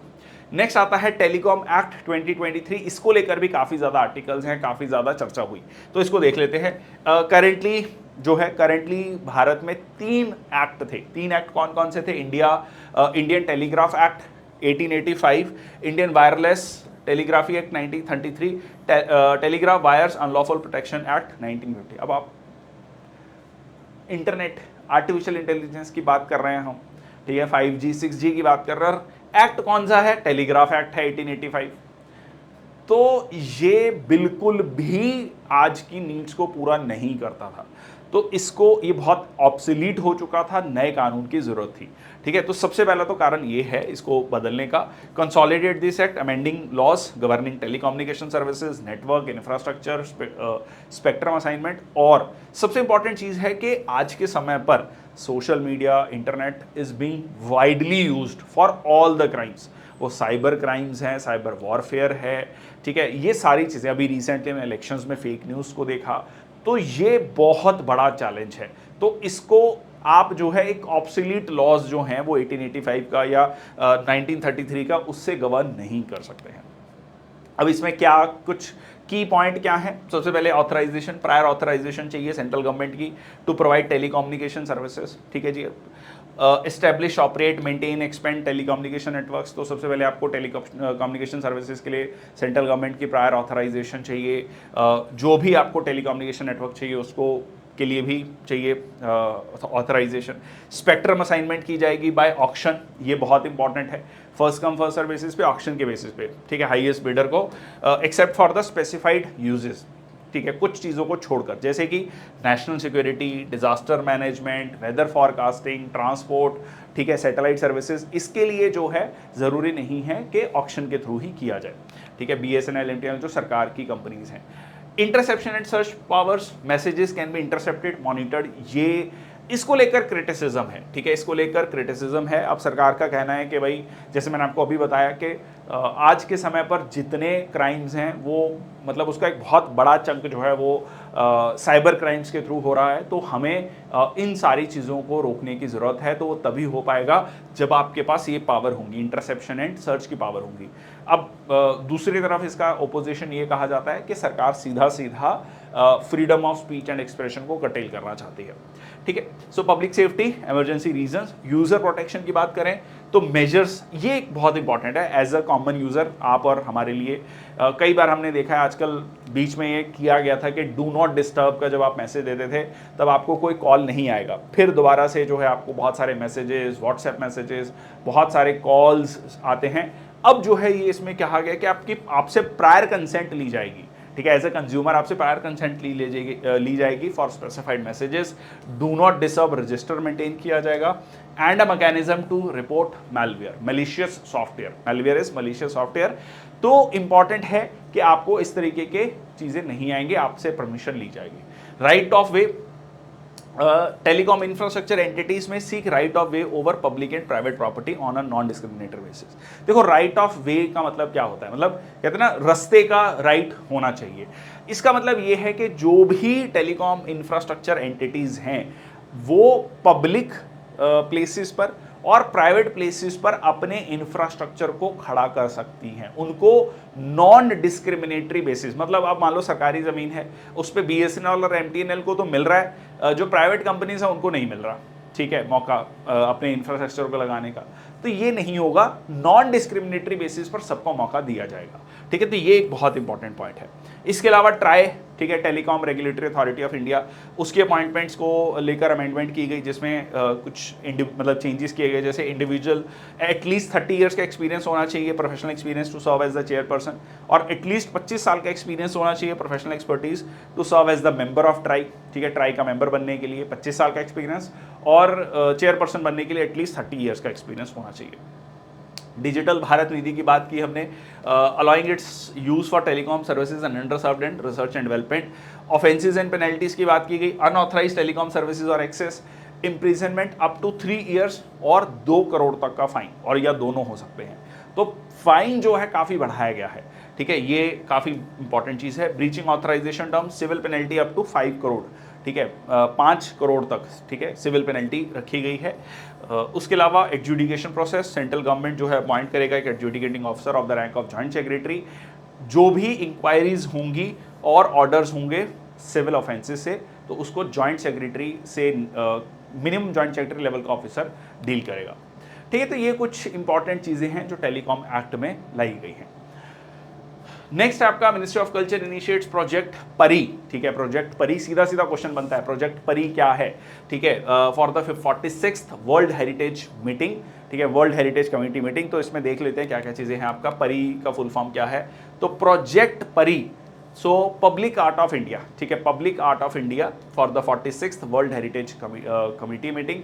इसमें बेसिकली क्या किया गया है, इंडिया की जो कह लीजिए सेंचुरीज ओल्ड आर्टिस्टिक हेरिटेज है उनको मॉडर्न थीम्स के साथ ब्लेंड किया गया है, ठीक है। और लाइक इसमें बहुत सारी चीज़ें, पेंटिंग्स आती हैं, स्कल्पचर्स आते हैं, इंस्टॉलेशंस, ठीक है, ट्रेडिशनल स्टाइल्स के साथ, मुराल्स जो ऑयल पेंटिंग्स हैं, ठीक है, उन सब चीज़ों को।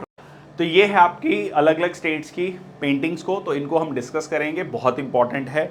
और सीधा सीधा इस पर क्वेश्चन बन सकता है, match the following type of question. तो इसको कुछ ट्रिक्स के थ्रू मैं आपको डिस्कस करूंगा ताकि याद रह जाए, पेपर में पूछते हैं, इस पे रिलेटेड क्वेश्चन पूछे भी गए हैं पहले।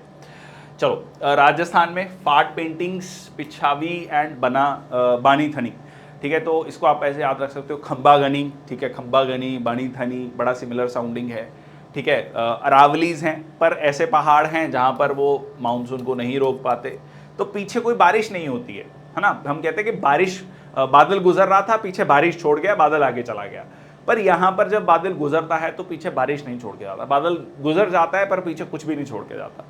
तो पहाड़ ऐसे हैं, फाड़ है बट पहाड़ ऐसे हैं कि पीछे कुछ नहीं छोड़ते, उसकी वजह से यहाँ बारिश ही नहीं होती है, तो राजस्थान हो गया। ओके, सिक्किम का आपका, सिक्किम और लद्दाख में आपको थांग का, ठीक है, जो है यहाँ पर पेंटिंग मिलती है। मध्य प्रदेश में गोंड, वैसे तो गोंड ट्राइब मध्य प्रदेश में है, इसे सीधा सीधा याद रहेगा। अदरवाइज मध्य में जो है पेट क्या होता है, पेट कहाँ पर होता है, बीच में, तो गोल है, पेट क्या है, गोल है, ठीक है, गोल से गोंद हो गया मध्य प्रदेश। ओके, तमिलनाडु तंजौर, ठीक है, तमिलनाडु तंजौर सिमिलर, मतलब Tanjore is a place in Tamil Nadu, तो आई थिंक इसमें कोई दिक्कत नहीं होनी चाहिए। आंध्र प्रदेश कलमकरी, ठीक है। देखो, इन भगवान जो है क्या करता है कि किसी भी इंसान को जब कोई चीज़ नहीं देता, वो कंपनसेट करता है किसी और तरीके से। तो एक अंधा व्यक्ति है, उसको बहुत अच्छी कलमकारी आती है, ठीक है, वो देख नहीं सकता पर बहुत अच्छी कलमकारी करता है, बहुत अच्छा। एक अभी रिसेंटली मलयालम मूवी भी थी, मैं नाम भूल रहा हूँ, अगर किसी को ध्यान है तो प्लीज़ लिखना, बहुत जो है OTT पे काफ़ी फेमस चल रही है।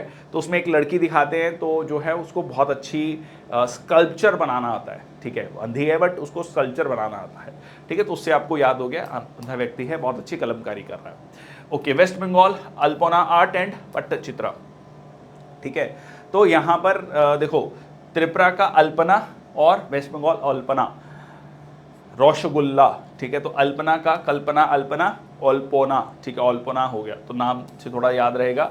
और उसके बाद हो गया आपका पट्टचित्रा, ठीक है, तो यहाँ पर आपको कई तरीके के चित्र देखने को मिलते हैं, ठीक है, कई तरीके अलग अलग चित्र जो है देखने को मिलते हैं।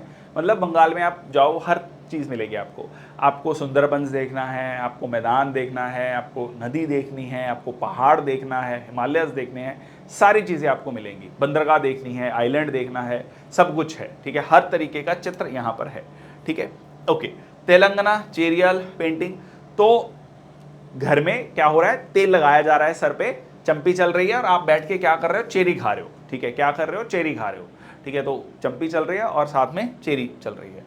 उड़ीसा, ठीक है, लांजिया, सौरा, तो यहाँ पर उड़ गया, ठीक है, उड़ गया, सौरा से याद रखना शौर्य, ठीक है, सौरा से शौर्य, तो यहाँ से हमारे शौर्य गाथा उड़ती है, मतलब क्या हुआ इसका, व्हीलर आइलैंड है, जिसको आज के समय पर हम doctor APJ Abdul Kalam island कहते हैं। तो एक और फैक्ट आपका याद हो गया इससे, उड़ीसा में आपका doctor APJ Abdul Kalam island है, जहाँ से हमारी जो भी मिसाइल टेस्टिंग है वो यहीं से होती है, जिसको पहले हम व्हीलर आइलैंड कहते थे। तो हमारे शौर्य यहीं पर उड़ता है, शौर्य हमारा उड़ान यहीं पर भरता है, ऐसे इसको याद रख सकते हैं। महाराष्ट्र वर्ली, ठीक है, वर्ली मुंबई बहुत फेमस है, वर्ली, ठीक है, ये प्लेस है आपका महाराष्ट्र में, तो वहीं से हो गया। ओके, गुजरात पिठोरा आर्ट, तो मैं गुजर रहा था रात में, किसी ने पीठ पर हमला किया, ठीक है, तो पिठोरा, गुजर रहा था वहां से रात में, तो वहां पर किसी ने पीठ पर हमला किया।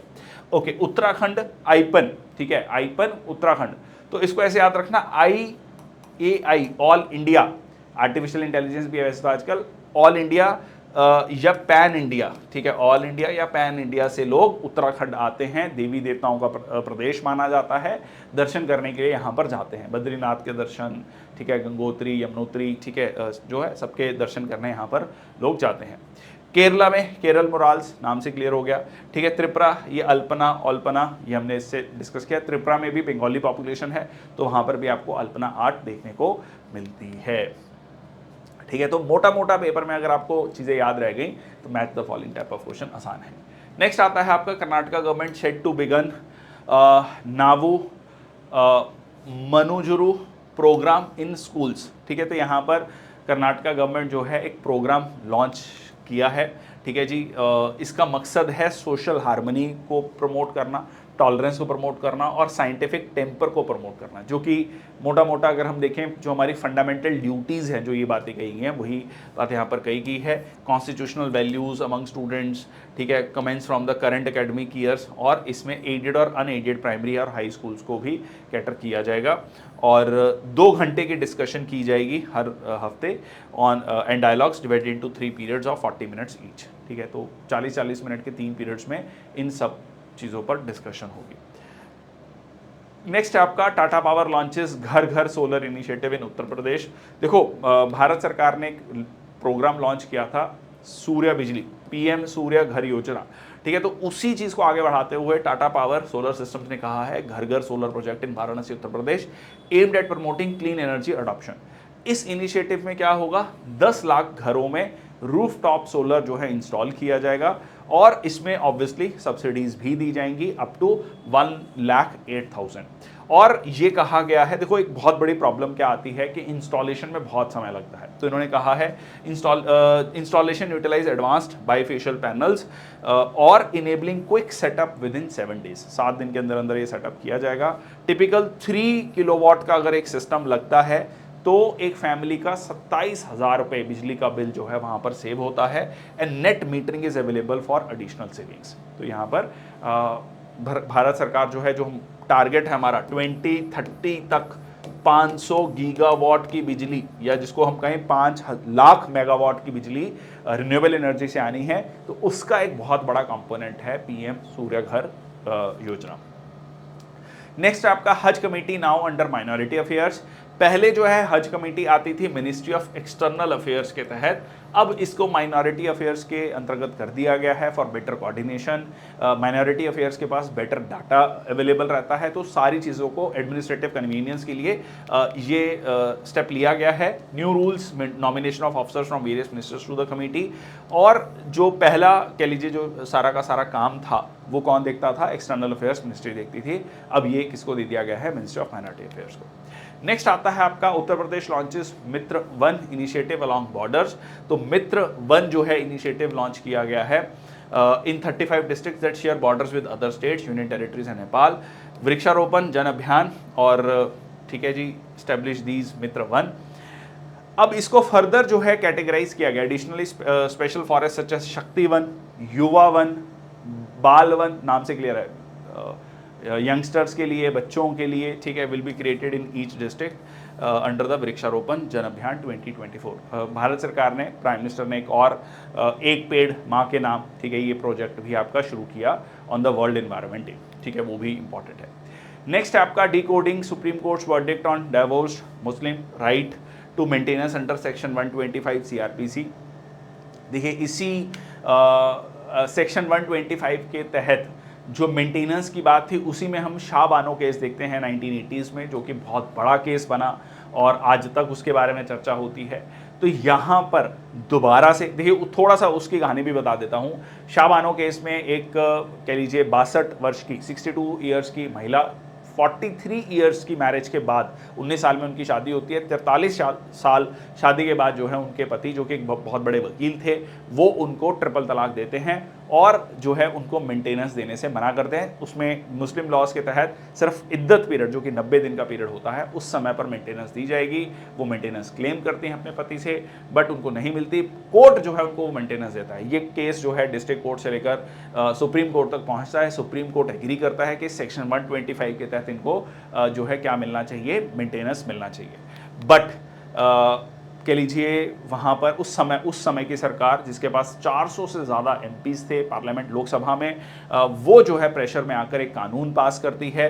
कानून का नाम था Muslim women protection of rights and divorce act 1986, जिसके तहत जो सुप्रीम कोर्ट की जजमेंट है उसको डाइल्यूट किया जाता है और जो पूरा का पूरा कह लीजिए दारोमदार था मेंटेनेंस देने का हस्बैंड पर, उसको डाइल्यूट करके उसको जो है कम्युनिटी और वाकफ पर भी शिफ्ट किया जाता है। तो कुल मिला के कहीं ना कहीं एक डाइल्यूट करने की कोशिश की जाती है सुप्रीम कोर्ट की जजमेंट को।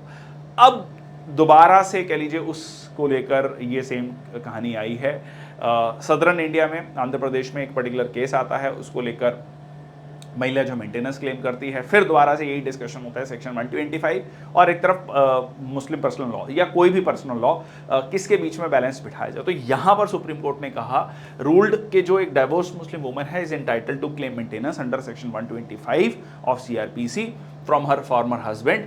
डिसीजन अफर्म करता है कि एक पैरेलल रेमेडी अवेलेबल है under secular law, can not be denied to the existing personal law. उन्होंने कहा कि पर्सनल लॉ अगर एग्जिस्ट करता है तो एक पैरेलल रेमेडी जो कि सेक्युलर लॉ है, जो ये नहीं देखता कि आप किस धर्म से हैं, वो वहां पर मेंटेनेंस दी गई है, तो वहां पर एक महिला वो मेंटेनेंस क्लेम कर सकती है irrespective of the personal laws. ठीक है, तो यहां पर एक बैलेंस बनाने की कोशिश की गई। The ruling overturns the controversial judgment in this Mohammad Ahmad Khan versus Shah Bano Begum, which upheld the Muslim woman's right to seek maintenance under the section 125 in the CRPC. Subsequently ये एक्ट पास किया गया।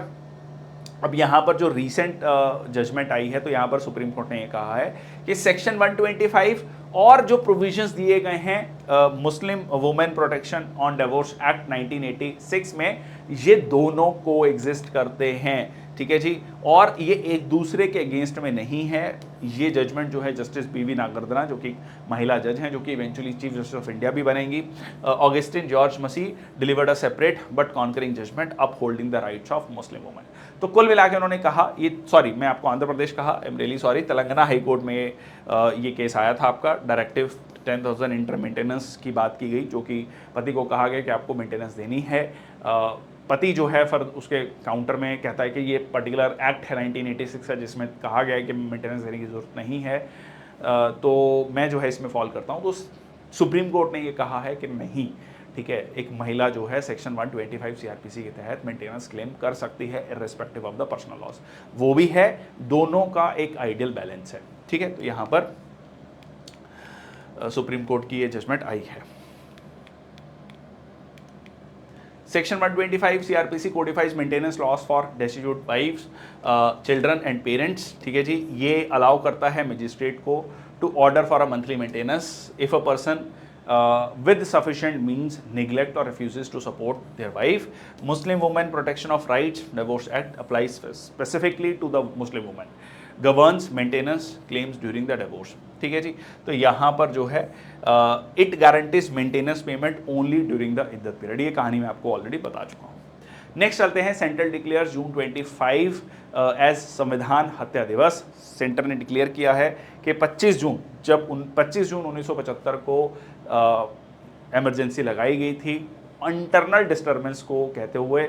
बहुत सारे लोगों को ये भी कहा जाता है कि बहुत सारे मंत्रियों को भी ये नहीं पता था कि इमरजेंसी लग गई है। रात में जो है फ़खरुद्दीन अली अहमद, जो कि उस समय राष्ट्रपति थे, उनके पास जो है इमरजेंसी का प्रस्ताव पहुंचता है और उस पर साइन होता है और सुबह ये घोषणा की जाती है कि इमरजेंसी लग चुकी है। फिर जो है 25 जून 1975 से लेकर मार्च 1977 तक ये इमरजेंसी रहती है और इस समय पर बहुत ज़्यादा ह्यूमन राइट्स का वायलेशन देखने को मिलता है। तो सरकार कह रही है कि जी देखो, इस पर थोड़ा सा पॉलिटिकल भी है, क्योंकि अभी रिसेंट जो इलेक्शंस हुए 18वीं लोकसभा में, तो उसमें ओपोजिशन जो है रूलिंग पार्टी पर एक आरोप लगाता रहा और जो कि काफ़ी ज़्यादा ट्रेवल भी किया सोशल मीडिया पर कि संविधान की हत्या होगी, संविधान बदल दिया जाएगा, 400 एमपीज़ अगर आ गए तो ये होगा। तो यहाँ पर दो जो रूलिंग गवर्नमेंट थी वो काउंटर करती रही कि नहीं, ऐसा कुछ नहीं है, हमारा ये मोटिव नहीं है, एक हम स्ट्रॉन्ग सरकार चाहते हैं। तो कहीं ना कहीं वो शायद, अब बहुत सारे एक्सपर्ट्स का ये कहना है कि वो मैसेज शायद कहीं ना कहीं पर्कुलेट हुआ और उसका खामियाजा भुगतना पड़ा। तो अब जो है उसको काउंटर करने के लिए सरकार जो है संविधान हत्या दिवस कि संविधान के हम प्रोटेक्टर हैं, रादर संविधान की हत्या तो 1975 में की गई थी जब इमरजेंसी लगाई गई थी। तो यहाँ पर थोड़ा सा पॉलिटिक चल रही है, बट आपके लिए एक फैक्ट है, ठीक है, सीधा सीधा कि सेंटर ने डिक्लेयर किया है 25 जून को एज संविधान हत्या दिवस। ठीक है जी, commemorate oppose and fought against the injustice during the emergency imposed by prime minister Indira Gandhi 1975। ठीक है जी, तो ये कहानी है। ओके, अगर हम इमरजेंसी की बात करें तो 3 तरीके की इमरजेंसी है, नेशनल इमरजेंसी, स्टेट इमरजेंसी और आपका फाइनेंशियल इमरजेंसी। ठीक है, स्टेट इमरजेंसी को हम प्रेसिडेंट रूल भी कहते हैं, इसमें 3 आर्टिकल्स आपके आते हैं, नेशनल इमरजेंसी 352, 356, आर्टिकल 360। तो इसमें आप +4 ऐड करते जाइए तो ये आपको मिल जाएगा। इसमें 3 ग्राउंड्स पर आपकी नेशनल इमरजेंसी लग सकती है, war, external aggression and armed rebellion. पहले ये आर्म्ड रेबिलियन नहीं था, इसकी जगह इंटरनल डिस्टर्बेंस था। फिर जो है 44th कॉन्स्टिट्यूशनल अमेंडमेंट एक्ट 1978, जब जनता पार्टी की सरकार आती है, तब वो जो है इंटरनल डिस्टर्बेंस की जगह आर्म्ड रेबिलियन वर्ड यूज मतलब रिप्लेस करती है। ठीक है, इसमें अप्रूवल चाहिए होता है दोनों सदनों का by special majority with in 1 month of the issue of proclamation, revocation of proclamation by the president bye resolution of the Lok Sabha. ठीक है जी। सो ये आपका 62, 71 एंड 75 में लगाया गया था। 62 और 71 में वॉर था, तो उसको लेकर कोई ऐसा नहीं है कि आज चर्चा होती है या उसमें सरकार को क्रिटिसाइज किया जाता है, पर 75 में ऐसा कोई कुछ भी नहीं था और जो है इसको लेकर काफ़ी ज़्यादा क्रिटिसिज्म होता है। फाइनेंशियल इमरजेंसी आज तक नहीं लगी है और प्रेसिडेंट रूल बहुत बार लग चुका है। प्रेसिडेंट रूल में एक बहुत इंपॉर्टेंट जजमेंट है, जिन्होंने एक मैंने सेशन लिया है टॉप 25 सुप्रीम कोर्ट जजमेंट, जो अभी तक उन्होंने नहीं देखा है वो सेशन ज़रूर देख लें। उसमें मैंने आपको एक जजमेंट डिस्कस किया है, SR बोमई जजमेंट, तो बहुत इंपॉर्टेंट है, वो आपका जो है प्रेसिडेंट रूल से रिलेटेड है। चलिए आगे चलते हैं इकोनॉमी न्यूज़ में। सो इकोनॉमी न्यूज़ में पहला आता है RBI report, India's employment growth at 6% in financial year 2024 versus 3.2% in financial year 23। Again सरकार का ये कहना है कि एम्प्लॉयमेंट रेट बढ़ रहा है, हम ज़्यादा एम्प्लॉयमेंट क्रिएट करने में कामयाब हो रहे हैं। दो ऑपोजिशन इसको काउंटर कर रहा है। सो RBI का ये कहना है, अभी मैं उसमें पॉलिटिक्स में नहीं जा रहा, let's stick to the facts now. ठीक है, क्योंकि देखो जनरली मैंने देखा है कि जब हम डिस्कशन कर रहे होते हैं तो बहुत सारे कुछ बच्चों को लगता है कि जी एक तरफ की बात हो रही है। मैं दोनों पक्षों को रखने की कोशिश करता हूँ एज फेयरली एज पॉसिबल।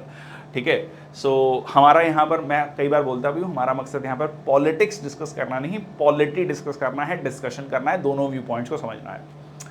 चलो, according to recent report RBI India has provisionally created, India ने एक प्रोविजनली क्रिएट किया है 46.7 मिलियन जॉब्स, मतलब लगभग 4,67,00,000 jobs in the fiscal year 23-24, bringing the total employment in the country to the 643 million, that is 64 crore people are employed. This represents a notable growth in the employment. Country's growth rate जो है reaching 6% in financial year 24. It is making provision estimate productivity of the total economy for the first time for the financial year 23-24. ठीक है जी, तो ये information दी गई है और प्रोविजनल एस्टिमेट है, बट एक और थिंक टैंक है जिसका नाम है centre for monitoring Indian economy, CMIE, जो कि ट्रैक करता है जॉबलेसनेस को, और वो उन्होंने ये कहा है कि अनएम्प्लॉयमेंट रेट इंडिया में जो है rate in India increased to 8%, मतलब अनएम्प्लॉयमेंट बढ़ा है। सरकार RBI कह रही है कि एम्प्लॉयमेंट रेट बढ़ा है, ये कह रहे हैं नहीं जी अनएम्प्लॉयमेंट रेट बढ़ा है। ठीक है, so this is up from 7.5% and 7.7% in the preceding 2 years। वो बढ़कर और बढ़ गया है, वो 8% हो चुका है। ठीक है, अनएम्प्लॉयमेंट जो है वो 8% हो चुका है। Financial inclusion index rises with the growth across all segments. तो यहाँ पर फाइनेंशियल इंक्लूजन जो है, RBI का ये कहना है कि फाइनेंशियल इंक्लूजन इंडेक्स बढ़ा है। लेवल ऑफ फाइनेंशियल इंक्लूजन, सो इसमें एक नंबर, मतलब इसको नंबर दिया गया है 64.2 इन मार्च 2024। पहले ये मार्च 2023 में 60.1 था। अब ये क्या होता है फाइनेंशियल इंक्लूजन? फाइनेंशियल इंक्लूजन का मतलब सिर्फ बैंक में अकाउंट खोलना नहीं होता है। बैंक में अकाउंट खोलने से लेकर आपको जो है लोन्स मिल रहे हैं, आपको इंश्योरेंस मिल रहा है, और जो फाइनेंशियल प्रोडक्ट्स हैं उनको उसकी अवेलेबिलिटी हो पा रही है। सो ये राइज जो है बहुत इंपॉर्टेंट है।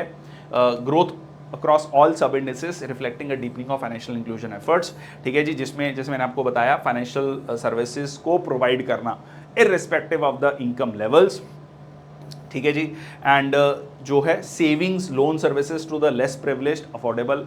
इससे फ़ायदा क्या होगा? छोटी छोटी सेविंग्स, जैसे एग्जांपल लेता हूँ कि अगर आप देखें जो 0 रुपये अकाउंट्स थे, ठीक है, जो कह लीजिए जनधन योजना अकाउंट्स थे, उनमें एक मतलब कह लीजिए डाटा आया कि 20,000 करोड़ से ज़्यादा का पैसा कलेक्ट हो चुका है। तो ये छोटी छोटी सेविंग, किसी की मान लीजिए 200, 500, 1000, 5000 जो सेविंग है वो भी आपकी बैंक अकाउंट में जाएगी, और इससे एक बहुत बड़ा पैसा जो शायद घर में पड़ा है वो इकोनॉमी में आएगा, सर्कुलेशन में आएगा, ठीक है, और उससे इकोनॉमिक एक्टिविटी फ्यूल होगी, ठीक है। तो that was the idea, financial inclusion. और जब आपके पास किसी की कह लीजिए डिपॉजिट हिस्ट्री है, ठीक है, पूरी की पूरी बैंकिंग हिस्ट्री है, तो उसको लोन मिलना भी आसान हो जाएगा। नेक्स्ट आपका रैंक एंड इंडिसेस में India ranks 5th in gen AI innovations, China leads. तो जनरेटिव एआई, आर्टिफिशियल इंटेलिजेंस में इंडिया 5th नंबर पे है, पहले पे चाइना, फिर US, republic of Korea, Japan, और India has demonstrated highest annual growth rate in gen AI patent publications. ये एक बहुत इंपॉर्टेंट है। एआई क्या रोल प्ले कर सकता है इसको समझते हैं। देखो, एक रिपोर्ट के according EY, Ernst and Young, जो काफ़ी इंपॉर्टेंट ऑर्गेनाइजेशन है, उनके according Gen AI could boost India GDP by 359 to 438। Data important नहीं है, मतलब लगभग $400 बिलियन इंडियन इकोनॉमी में ऐड हो सकते हैं बिकॉज ऑफ दिस बाय 2030, जो कि रिप्रेजेंट करता है 5.9 to 7.2% इंक्रीज। आप मान के चलो इंडिया की इकोनॉमी आज कितनी है, $4 ट्रिलियन अगर मैं मानता हूं, दैट इज $4000 बिलियन। तो इंडियन आज की प्रेजेंट, मैं 2024 की जब मैं बात कर रहा हूं, जुलाई 2024 की, तो इसका लगभग 10% जो है इंडिया की इकोनॉमी में कंट्रीब्यूट कर सकता है सिर्फ आपका जेन एआई, ठीक है, artificial intelligence, generative AI. Over the 7 years cumulative impact could be 1.2 to 1.5 trillion, ठीक है, जो कि आपका इकोनॉमी में लगभग 1% एक्स्ट्रा ग्रोथ दे सकता है, ठीक है। नेक्स्ट आपका नीति आयोग ने रिलीज किया है sustainable development index, India index 2023-24।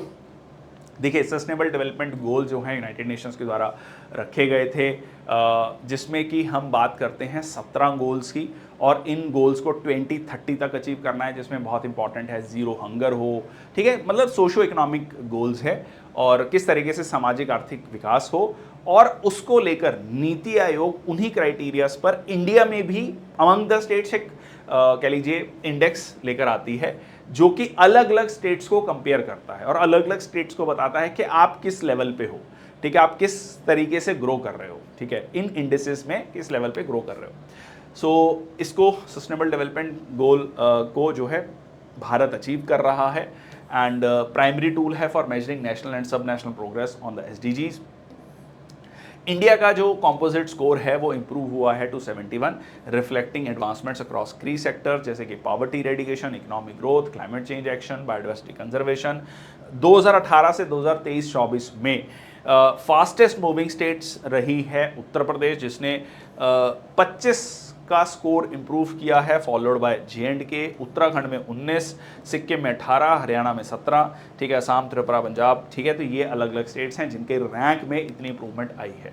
तो यहाँ पर आप देखोगे तो स्कोर 2018 में हमारा 57 था, और अब जो है वो 71 हो चुका है। तो यहाँ पर आप स्कोर का इंप्रूवमेंट देख सकते हो। अच्छा, अब यहाँ पर अगर आप देखोगे तो ये आपका रेड है एस्पिरेशनल डिस्ट्रिक्ट, मतलब जो कि बहुत खराब चल रहा है, यूपी, बिहार और असम। अब यहाँ पर है आपका परफॉर्मर स्टेट, परफॉर्मर मतलब इंप्रूव हो रहा है, जिसका नंबर है 50 से 64 के बीच में। फिर आपका हो गया फ्रंट रनर, जो अच्छा काम कर रहा है, फ्रंट रनर है, और ये अचीवर हो गया, ठीक है, अचीवर हो गया जिसका 100 है, ठीक है, अभी तक नहीं है। तो यहाँ पर आप देखो कि ये येलो और ग्रीन, तो रेड से येलो हो रहा है और येलो से ग्रीन हो रहा है, तो ये शिफ्ट शो कर रहा है, ठीक है, कलर जो है शिफ्ट शो कर रहा है। लॉन्च किया किसने, नीति आयोग के vice chairperson Suman Bery and CEO BVR Subrahmanyam ने।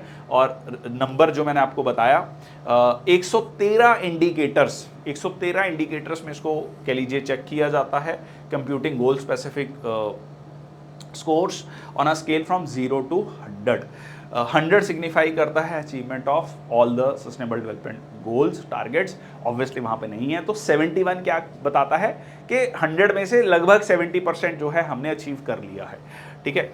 Not only recognises achievement but also promotes peer learning. कहीं ना कहीं वो देखो, ये जितने भी इंडेक्सेस नीति आयोग देता है, इसका मकसद क्या है, स्टेट्स के बीच में एक हेल्दी कॉम्पिटिशन डेवलप करना। नेक्स्ट आता है आपका डिफेंस न्यूज़। डिफेंस न्यूज़ में India showcases light battle tank Zorawar for high altitude warfare. सीधा सीधा काउंटर है चाइना को लद्दाख रीजन में किस तरीके से ये अपनी कैपेबिलिटीज शो करेगा। So Indian army plans to acquire a fleet of light weight tanks जिसका नाम होगा project Zorawar for the deployment in the high altitude region eastern Ladakh में बाय 2027। ये जॉइंटली डेवलप करेगा DRDO and Larsen and Toubro. ठीक है, LNT is named after 19th century Dogra general Zorawar Singh जिन्होंने military expedition lead की थी to the Ladakh and the western Tibet. Light wait tank जो है जो स्टीप माउंटेन्स हैं उनको नेविगेट कर सकता है, वहाँ पर अच्छा काम कर सकता है वाटर बॉडीज, और ये ज़्यादा बेटर होगा जो प्रेजेंट T90 T92 टैंक्स हैं वहाँ पर। इसके अलावा पैंगोंग सो लेक के पास में situated at a height of almost 4350 metres, तो लगभग 15,000 फीट की हाइट पर world highest salt water lake कही जाती है, one of the most famous lake है लद्दाख में। पैंगोंग सो का लिटरल मतलब है आपका हाई ग्रासलैंड लेक। ठीक है जी, extended to 160 kilometres. 1/3 of the Pangong Tso lake जो है वो भारत में लाई करती है, 2/3 चाइना में लाई करती है। तो इसके आसपास में ये जो लाइट वेट टैंक है, ठीक है, ये काफ़ी प्रोजेक्ट जोरावर के तहत जो DRDO और LNT मिलकर बना रहे हैं। नेक्स्ट आता है India's indigenous defence production reach record high at 1.27 lakh crore. बहुत इंपॉर्टेंट न्यूज़ है। देखो आज के समय पर जो अभी हमने रशिया वाली डिस्कशन करी थी, काफ़ी लंबी चौड़ी डिस्कशन करी थी, उसमें ये वाला पॉइंट भी बहुत इंपॉर्टेंट आता है। क्यों आता है? क्योंकि हमारी डिपेंडेंस रशिया पर भी है मिलिट्री हार्डवेयर को लेकर, और US पर भी है। जब तक आपकी डिपेंडेंस रहेगी तब तक आप कहीं ना कहीं दूसरे देशों पर निर्भर हैं। तो यहाँ पर जो है धीरे धीरे ही सही, एकदम में आप बदल नहीं सकते कि एकदम सडनली सारी की सारी डिफेंस मैन्युफैक्चरिंग भारत में होने लगे, ऐसा पॉसिबल नहीं है। बट धीरे धीरे इसमें बहुत सिग्निफिकेंट चेंज आया है, और वो भारत के लिए सिर्फ एक इकोनॉमिक पर्सपेक्टिव के लिए नहीं, स्ट्रेटेजिक पर्सपेक्टिव के लिए बहुत इंपॉर्टेंट है। सो India's indigenous defence production reached a record of 1.27 lakh crore, marking a 16.7% growth from the previous year. तो हर साल ही ग्रोथ बढ़ती जा रही है। अगर आप शेयर मार्केट में देखें, एक छोटा सा एग्जांपल देता हूं, शेयर मार्केट में डिफेंस PSUs के जो शेयर्स हैं वो अनप्रेसिडेंटेड ग्रोथ से बढ़ रहे हैं, मतलब नेक्स्ट लेवल की ग्रोथ वहां पर देखने को मिल रही है। So that is just a indication कि कितना ज्यादा फोकस है और कितना ज्यादा वहां पर जो है धीरे धीरे प्रोडक्शन बढ़ रही है। इसमें आपका manufacturing defence equipment technology within the country utilising domestic resources skills industries self reliance, iDEX की बात करते हैं, इनोवेशन इन डिफेंस एक्सीलेंस। और ये जो है despite all this India is still the biggest importer of the arms. ठीक है, ये सिप्री की रिपोर्ट थी, Stockholm International Peace Research Institute, जिसने कहा कि India remain the world's largest importer of major arms.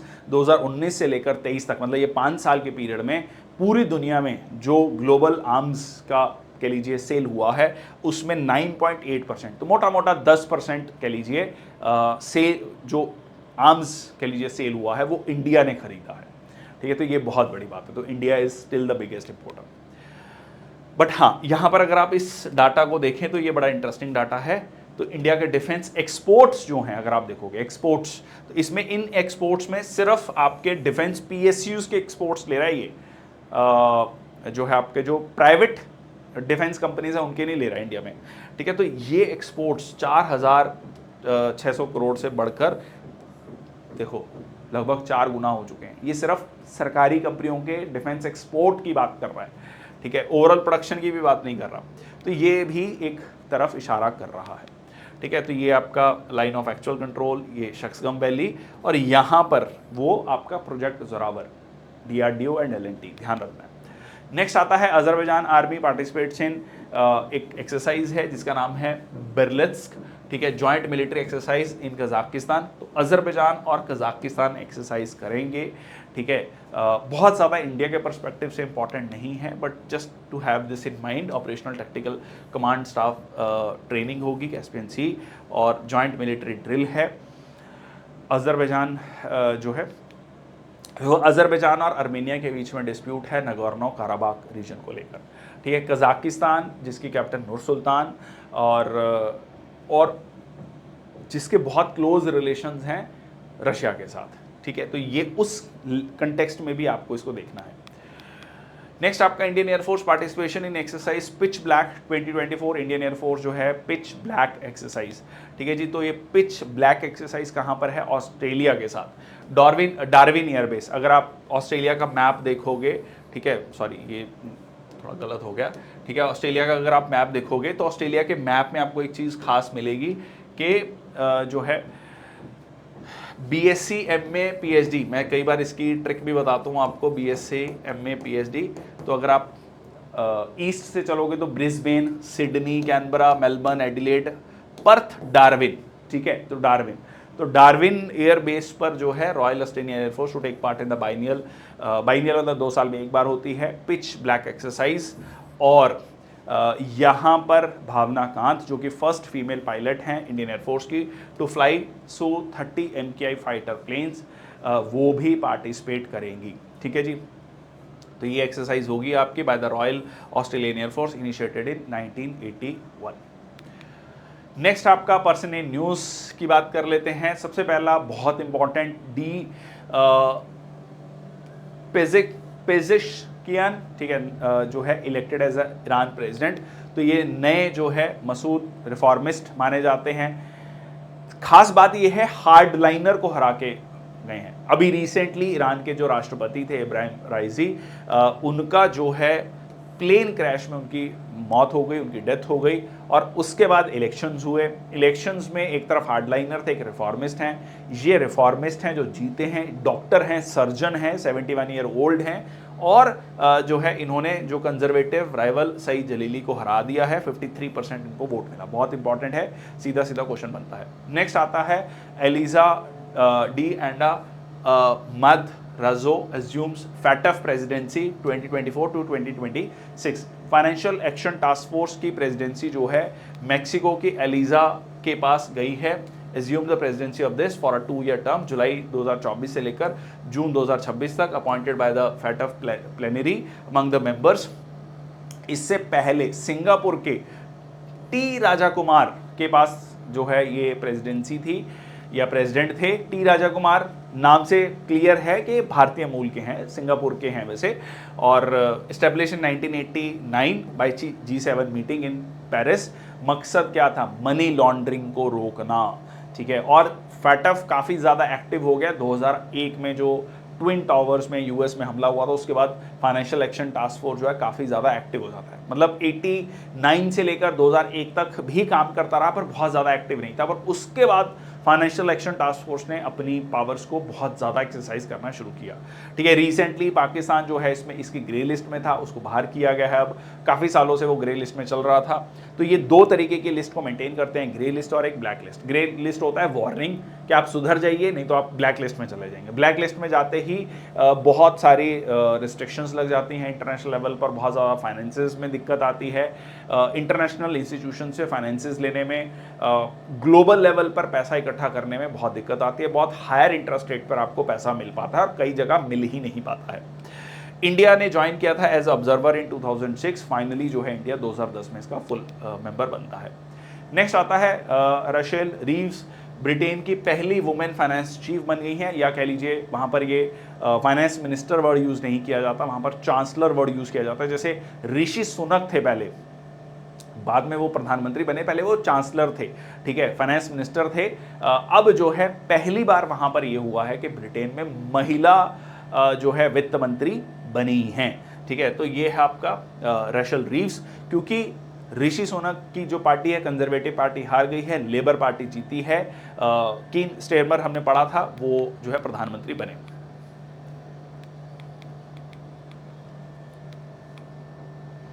Okay, so Rachel Reeves has become the first woman chancellor, 45-year-old economist appointed the Labour Party's victory, ठीक है। तो यहाँ पर जो है उनको वित्त मंत्री बनाया गया है।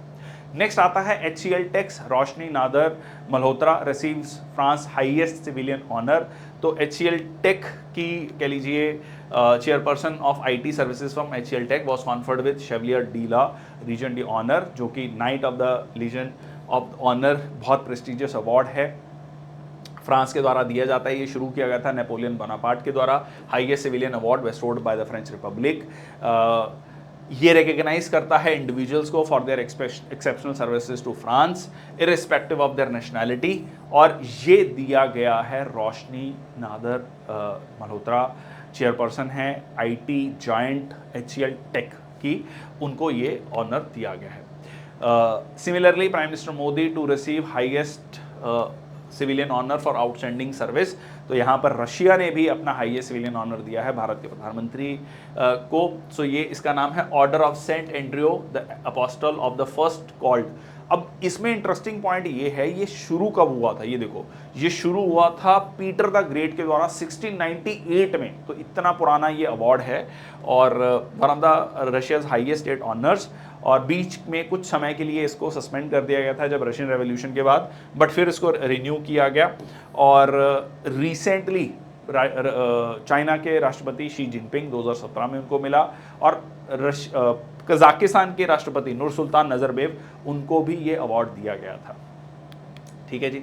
नेक्स्ट आपका doctor Soumya Swaminathan appointed as a principal adviser for national TB elimination programme. Doctor Soumya Swaminathan जो कि MS स्वामीनाथन की बेटी हैं, doctor MS Swaminathan, father of green revolution India.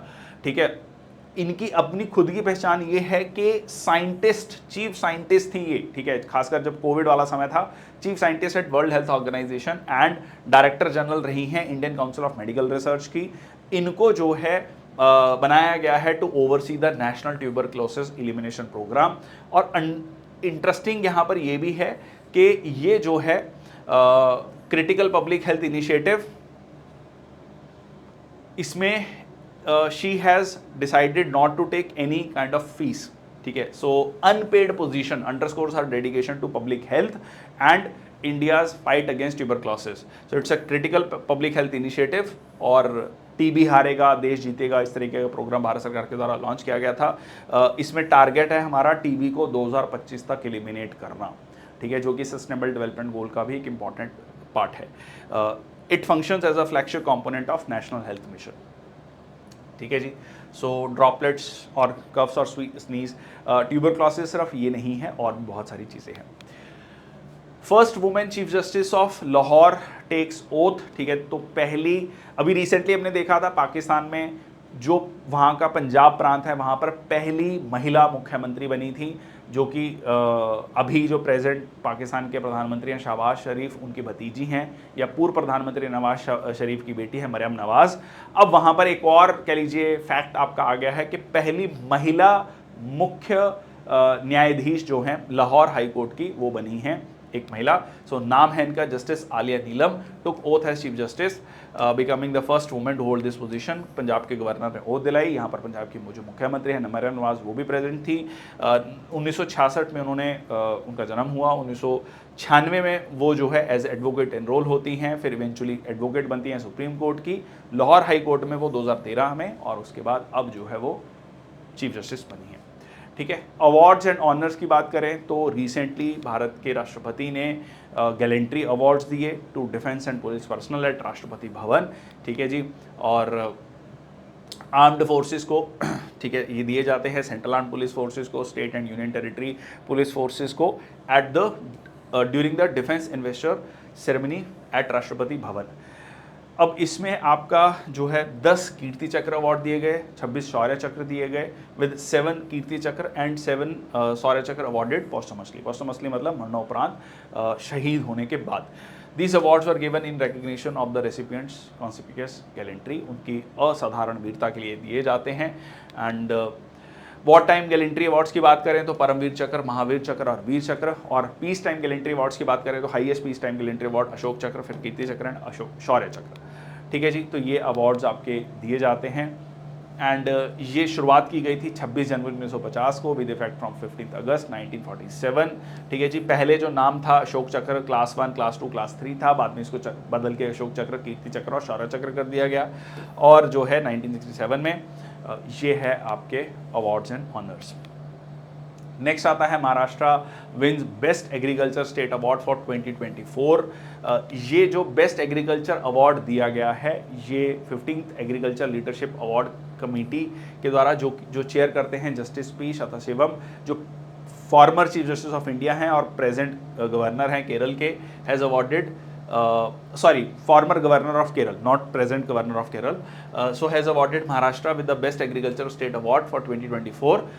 ये जो है आपका क्यों दिया जा रहा है? क्योंकि देश में सबसे बड़ा बैम्बू मिशन जिसमें 21 लाख हेक्टेयर में यहाँ पर बैम्बू लगाए गए हैं, promote bamboo cultivation utilisation across the state, और ये जो इंस्टीट्यूट किया गया agricultural today magazine in 2008 recognise करता है outstanding contribution of various stock holders in the agriculture sector. ठीक है जी, और महाराष्ट्र कंट्रीब्यूट करता है लगभग 12% टू द जीडीपी, ठीक है, कंट्रीज जीडीपी, और highest, one of the highest per capita आपको यहाँ पर देखने को मिलती है, जो कि ज़्यादा है, हायर है नेशनल एवरेज से। नेक्स्ट आपका retired Tamil Nadu professor K Chokalingam honoured with prestigious Hans von Hentig award. ठीक है जी, ये अवार्ड जो दिया जाता है विक्टिमोलॉजी में। अब ये विक्टिमोलॉजी क्या होता है? ठीक है, देखिए विक्टिम को स्टडी करना लॉ का एक बहुत इंपॉर्टेंट है, पेनोलॉजी, विक्टिमोलॉजी, क्रिमिनोलॉजी। ठीक है, तो विक्टिम को स्टडी करना, ठीक है, द प्रोसेस ऑफ विक्टिमाइजेशन, ठीक है, basic focus on the victims of crime, terrorism. ठीक है जी, कोई क्लियर डिस्टिंक्शन नहीं है, बट इंपॉर्टेंट है कि वो कैसे जो है एक ये इसमें ये भी चीज़ देखी जाती है कि एक पर्टिकुलर टाइम पीरियड में, एक पर्टिकुलर कंटेक्स्ट में कुछ सर्टन कम्युनिटीज़ ही ज़्यादा विक्टिम्स क्यों रहती हैं, उनके साथ किस तरीके की जाती है, उनके बारे में पूरा का पूरा स्टडी, मतलब विक्टिम का व्यू पॉइंट यहाँ पर समझा जाता है और कैसे वो प्रभावित होते हैं उस पर्टिकुलर क्राइम की वजह से। तो उसको लेकर इन्होंने काफ़ी स्टडी की है। इनको प्रेस्टिजियस अवार्ड दिया गया है by the world society of victimology, और ये अवार्ड जो है हांस वॉन हेंटिंग के नाम से ही है, highest honour presented once every 3 years. ठीक है जी, तो ये अवार्ड दिया गया है and for his work in this particular field. चलिए नेक्स्ट आपका स्पोर्ट्स न्यूज़। स्पोर्ट्स न्यूज़ में Lewis Hamilton wins the British Grand Prix 2024। बहुत समय बाद जो है लुइस हैमिल्टन जीते हैं, 2021 के बाद अब जाकर जीते हैं, और लास्ट उन्होंने जीता था सऊदी अरेबियन ग्रैंड प्रिक्स, अब जो है उन्होंने जीता है आपका ब्रिटिश ग्रैंड प्रिक्स। ठीक है, Indian squash players triumphed at Asian squash doubles championship. तो यहाँ पर आप देख सकते हैं मेंस डबल और मिक्स डबल्स पर यहाँ पर जीते हैं। So Abhay, who won the men's double crown with Velvan Senthil Kumar, also teams up with Joshna Chinappa to secure the victory in mixed doubles final. ठीक है जी, ओके। नेक्स्ट आता है गगन नारंग, जो है अपॉइंट किए गए हैं India chef D mission for Paris Olympics 2024। Basically ये एक एडमिनिस्ट्रेटिव पोजीशन होती है, जो भी एथलीट जाएंगे उनके बारे में उनका पूरा ध्यान रखना, ओवरऑल सारी मैनेजमेंट इनके हाथ में होगी। इससे पहले ये दिया गया था मैरी कॉम को। मैरी कॉम ने पर्सनल रीजंस की वजह से जो है उससे बाहर हो गई थी। उन्होंने कहा कि कुछ पर्सनल रीजंस हैं, कंपेलिंग पर्सनल रीजंस हैं, मैं ये नहीं कर पाऊंगी। अब जो है गगन नारंग जो कि बहुत फेमस शूटर हैं, उनको जो है इसमें शेफ डी मिशन अपॉइंट किया गया है। ठीक है, और इसके अलावा जो स्टार शटलर पीवी सिंधु हैं और टेबल टेनिस एस अचंत शरद कमल, वो फ्लैग बियरर्स होंगे during the opening ceremony.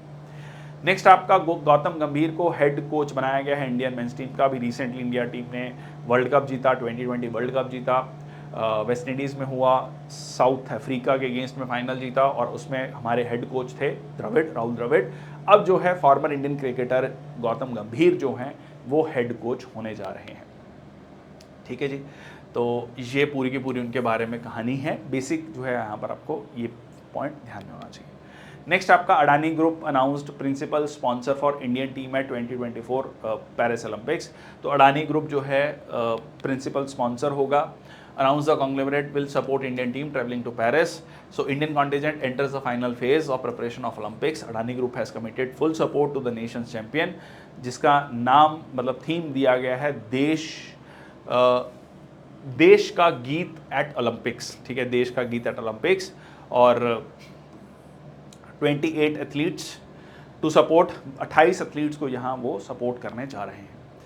Puma partners with Indian Olympic association for Paris Olympics 2024। तो यहाँ पर एक प्राइवेट ऑर्गेनाइजेशन है, स्पोर्ट्स ब्रांड है प्यूमा, वो भी जो है ऑफिशियल फुटवेयर पार्टनर होंगे इंडियन कॉन्टिजेंट का ओलंपिक्स 2024 में। ठीक है, तो इसके बारे में भी दिया गया है। और अगर हम इंडियन ओलंपिक एसोसिएशन की बात करें तो ये आपका 1927 में बना था। has been officially recognized by International Olympics Committee as India's national Olympic organisation since that year. Dorabji Tata, sir Dorabji Tata जो है उन्होंने बहुत क्रूशियल रोल प्ले किया है in supporting and financing this Indian Olympic Association. James Anderson retire हो गए हैं test cricket से एंड एरा फॉर इंग्लैंड, बहुत खास है। देखिए जनरली क्रिकेट की जब भी हम बात करते हैं ना तो हम बहुत ज़्यादा बैट्समैन ओरिएंटेड हैं, ठीक है, बैटिंग की ज़्यादा बात की जाती है। बॉलर्स को कहा जाता है कि उतना लाइमलाइट नहीं मिल पाता है जितना कि बैट्समैन को मिलता है, ठीक है, बैट्समैन को मिलता है। अब यहाँ पर खास और क्या हो जाता है जेम्स एंडरसन के लिए कि ये one of the highest wicket taker हैं। तो मैं आपको यहाँ पर एक डाटा दिखाता हूँ, हाईएस्ट विकेट टेकर हैं यहाँ पर आप देखेंगे तीसरे नंबर पे हैं जेम्स एंडरसन। और ख़ास पॉइंट क्या है कि जेम्स एंडरसन फास्ट बॉलर है। जनरली ये कहा जाता है कि फास्ट बॉलर्स की फिटनेस मेंटेन नहीं हो पाती है, तो 19 साल की उम्र से लेकर 41 साल की उम्र तक इन्होंने खेला है, 22 साल जो है ये खेले हैं। और जो है मुरलीधरन की अगर आप देखेंगे तो 800 विकेट्स हैं, और उसके बाद आपका जो है वॉन आते हैं 708, फिर एंडरसन की हैं 704, फिर आपका अनिल कुंबले हैं 619, और फिर उसके बाद स्टुअर्ट ब्रॉड, फिर इंग्लैंड के ही फास्ट बॉलर हैं 604। तो इन्होंने फाइनली जो है अलविदा कह दिया है क्रिकेट को, ठीक है जी। साइंस एंड टेक की न्यूज़ बात कर लेते हैं। तो इसरो ने सेलेक्ट किया है 2 गगनयान एस्ट्रोनॉट्स को for international space station mission under axiom 4, ठीक है जी। एक्सियोम 4 क्या है? एक्सियोम 4 नासा का एक प्रोजेक्ट है जिसमें वो इंटरनेशनल स्पेस स्टेशन पर लेकर जाएंगे। इंटरनेशनल स्पेस स्टेशन क्या है? जो कि एक स्पेस स्टेशन है।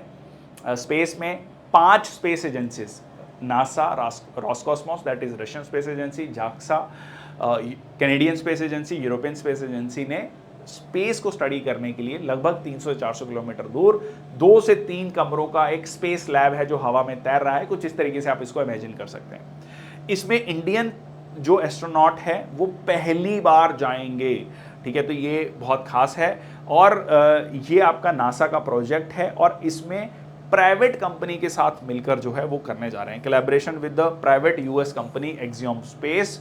और इसमें जो है इसरो ने जो 4 ट्रेंड एस्ट्रोनॉट्स हैं, गगनयान एस्ट्रोनॉट, उसमें से 2 एस्ट्रोनॉट्स को भेजा जाएगा। फाइनली एक ही जाएगा, ठीक है, पर 2 जो है 2 को भेजा जाएगा, दोनों को ट्रेन किया जाएगा, और उनमें से फर्दर फाइनली एक जो है एस्ट्रोनॉट इंटरनेशनल स्पेस स्टेशन जाएंगे। गगनयान की बात करें तो एक एम्बिशियस प्रोजेक्ट है aimed at demonstrating India's capability for human space flight. Next आपका Europe's Ariane 6 rocket launched after 4 year delay, ठीक है जी। 4 साल डिले के बाद एरियन 6 रॉकेट लॉन्च किया गया है, और यूरोप के लिए खास बात यह है कि ये खुद से यूरोप ने किया है, मतलब इसमें नासा की या किसी की हेल्प नहीं ली गई है सच, ठीक है। So completed inaugural launch successfully deploying satellites, but ये भी सही से नहीं गया है, ठीक है। इसमें एक माइनर सेटबैक हुआ, और वो अपनी ट्रेजेक्ट्री से थोड़ा सा हटा, और फाइनली जो री एंट्री प्लान की गई थी वो नहीं हुई, और वो पैसिफिक ओशन में जाकर गिरा, ठीक है। European space agency in 2014 Ariane 6 rocket is designed to place satellites into geostationary orbit at an altitude of 36,000 kilometre above the earth। 36,000 ही क्यों रखा गया है? क्योंकि उसी धरती की स्पीड पे ये घूमता रहेगा, ठीक है। तो वो एक ही पॉइंट के ऊपर रहेगा, जियो स्टेशनरी, मतलब धरती के अकॉर्डिंगली अगर हम देखेंगे तो वो आपको ऐसा लगेगा एक ही जगह फिक्स है, ठीक है। तो उसके अकॉर्डिंग ही, धरती की स्पीड के अकॉर्डिंग वो घूम रहा है। नेक्स्ट आपका Indian scientist developed an open source tool to generate infrared star catalogue for 30 metre telescope, ठीक है जी। तो 30 मीटर टेलीस्कोप के लिए एक ओपन सोर्स टूल तैयार किया गया है। पायनियरिंग इंटरनेशनल साइंटिफिक प्रोजेक्ट है जो कि मतलब 30 मीटर टेलीस्कोप का मकसद क्या है कि हमें स्पेस के बारे में बहुत अच्छे से पता लग सके।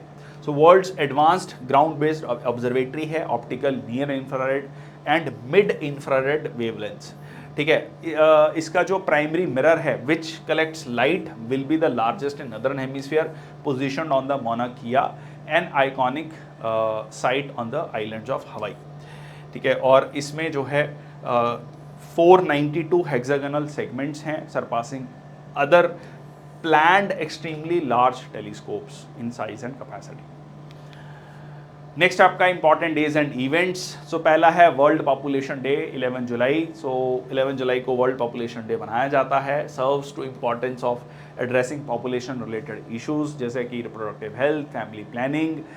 इस बार का जो थीम है leave no one behind, count everyone. वैसे इंडिया में भी सेंसस नहीं हुआ है जो 2021 में होना था, कहा जा रहा है कि इस साल होगा। और United Nations WPD that is world population day observed in 1989 since garnered participation of over 90 countries globally. ठीक है, उसके बाद हर 12 साल में लगभग 100 करोड़ लोग बढ़ रहे हैं। तो आप मान के चलिए 89 के बाद आज हम बात कर रहे हैं 36, ठीक है, तो 300 करोड़ मतलब लगभग 5 बिलियन 500 करोड़ पॉपुलेशन हो गई थी, तो 500 करोड़ हो गई है। तो उसके बाद उसको जो है 11 जुलाई को मनाया जाता है वर्ल्ड पॉपुलेशन डे। अब इसमें एक इंटरेस्टिंग ये आ रहा है कि दुनिया की पॉपुलेशन पीक करेगी, ठीक है, पीक करेगी 2080s तक। कुछ मतलब जो डाटा आ रहा है 2080s तक 1030 करोड़ तक जो है पॉपुलेशन पीक करेगी। ऑलरेडी जो है लगभग 830 करोड़ के लगभग है पॉपुलेशन, तो 200 करोड़ पॉपुलेशन अभी और ऐड होनी है दुनिया में अगले लगभग 60 सालों में। ठीक है, अगले लगभग 60 सालों में और 200 करोड़ पॉपुलेशन ऐड होगी और फिर पीक होगी। तो बहुत लोगों का ये कहना है कि 200 करोड़ पॉपुलेशन के लिए खाना पीना मतलब जो भी एक व्यक्ति के जीवन में चीज़ें चाहिए होती हैं वो कैसे प्रोवाइड की जाएंगी, कैसे जो है धरती इस चीज़ को मेंटेन कर पाएगी इतनी बड़ी पॉपुलेशन को। ठीक है जी, तो ये अपने आप में एक बहुत बड़ा चैलेंज है।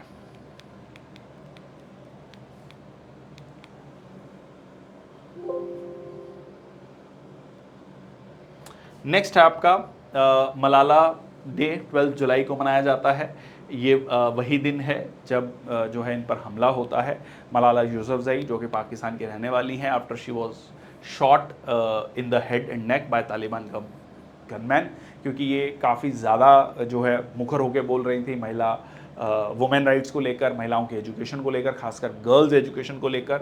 हर साल 12 जुलाई को इंटरनेशनल मलाला डे मनाया जाता है to celebrate the life and legacy of Malala Yousafzai, जो कि पाकिस्तान एडवोकेट हैं for girls education and youngest recipient of Nobel prize. So she was born on 12 July 1997।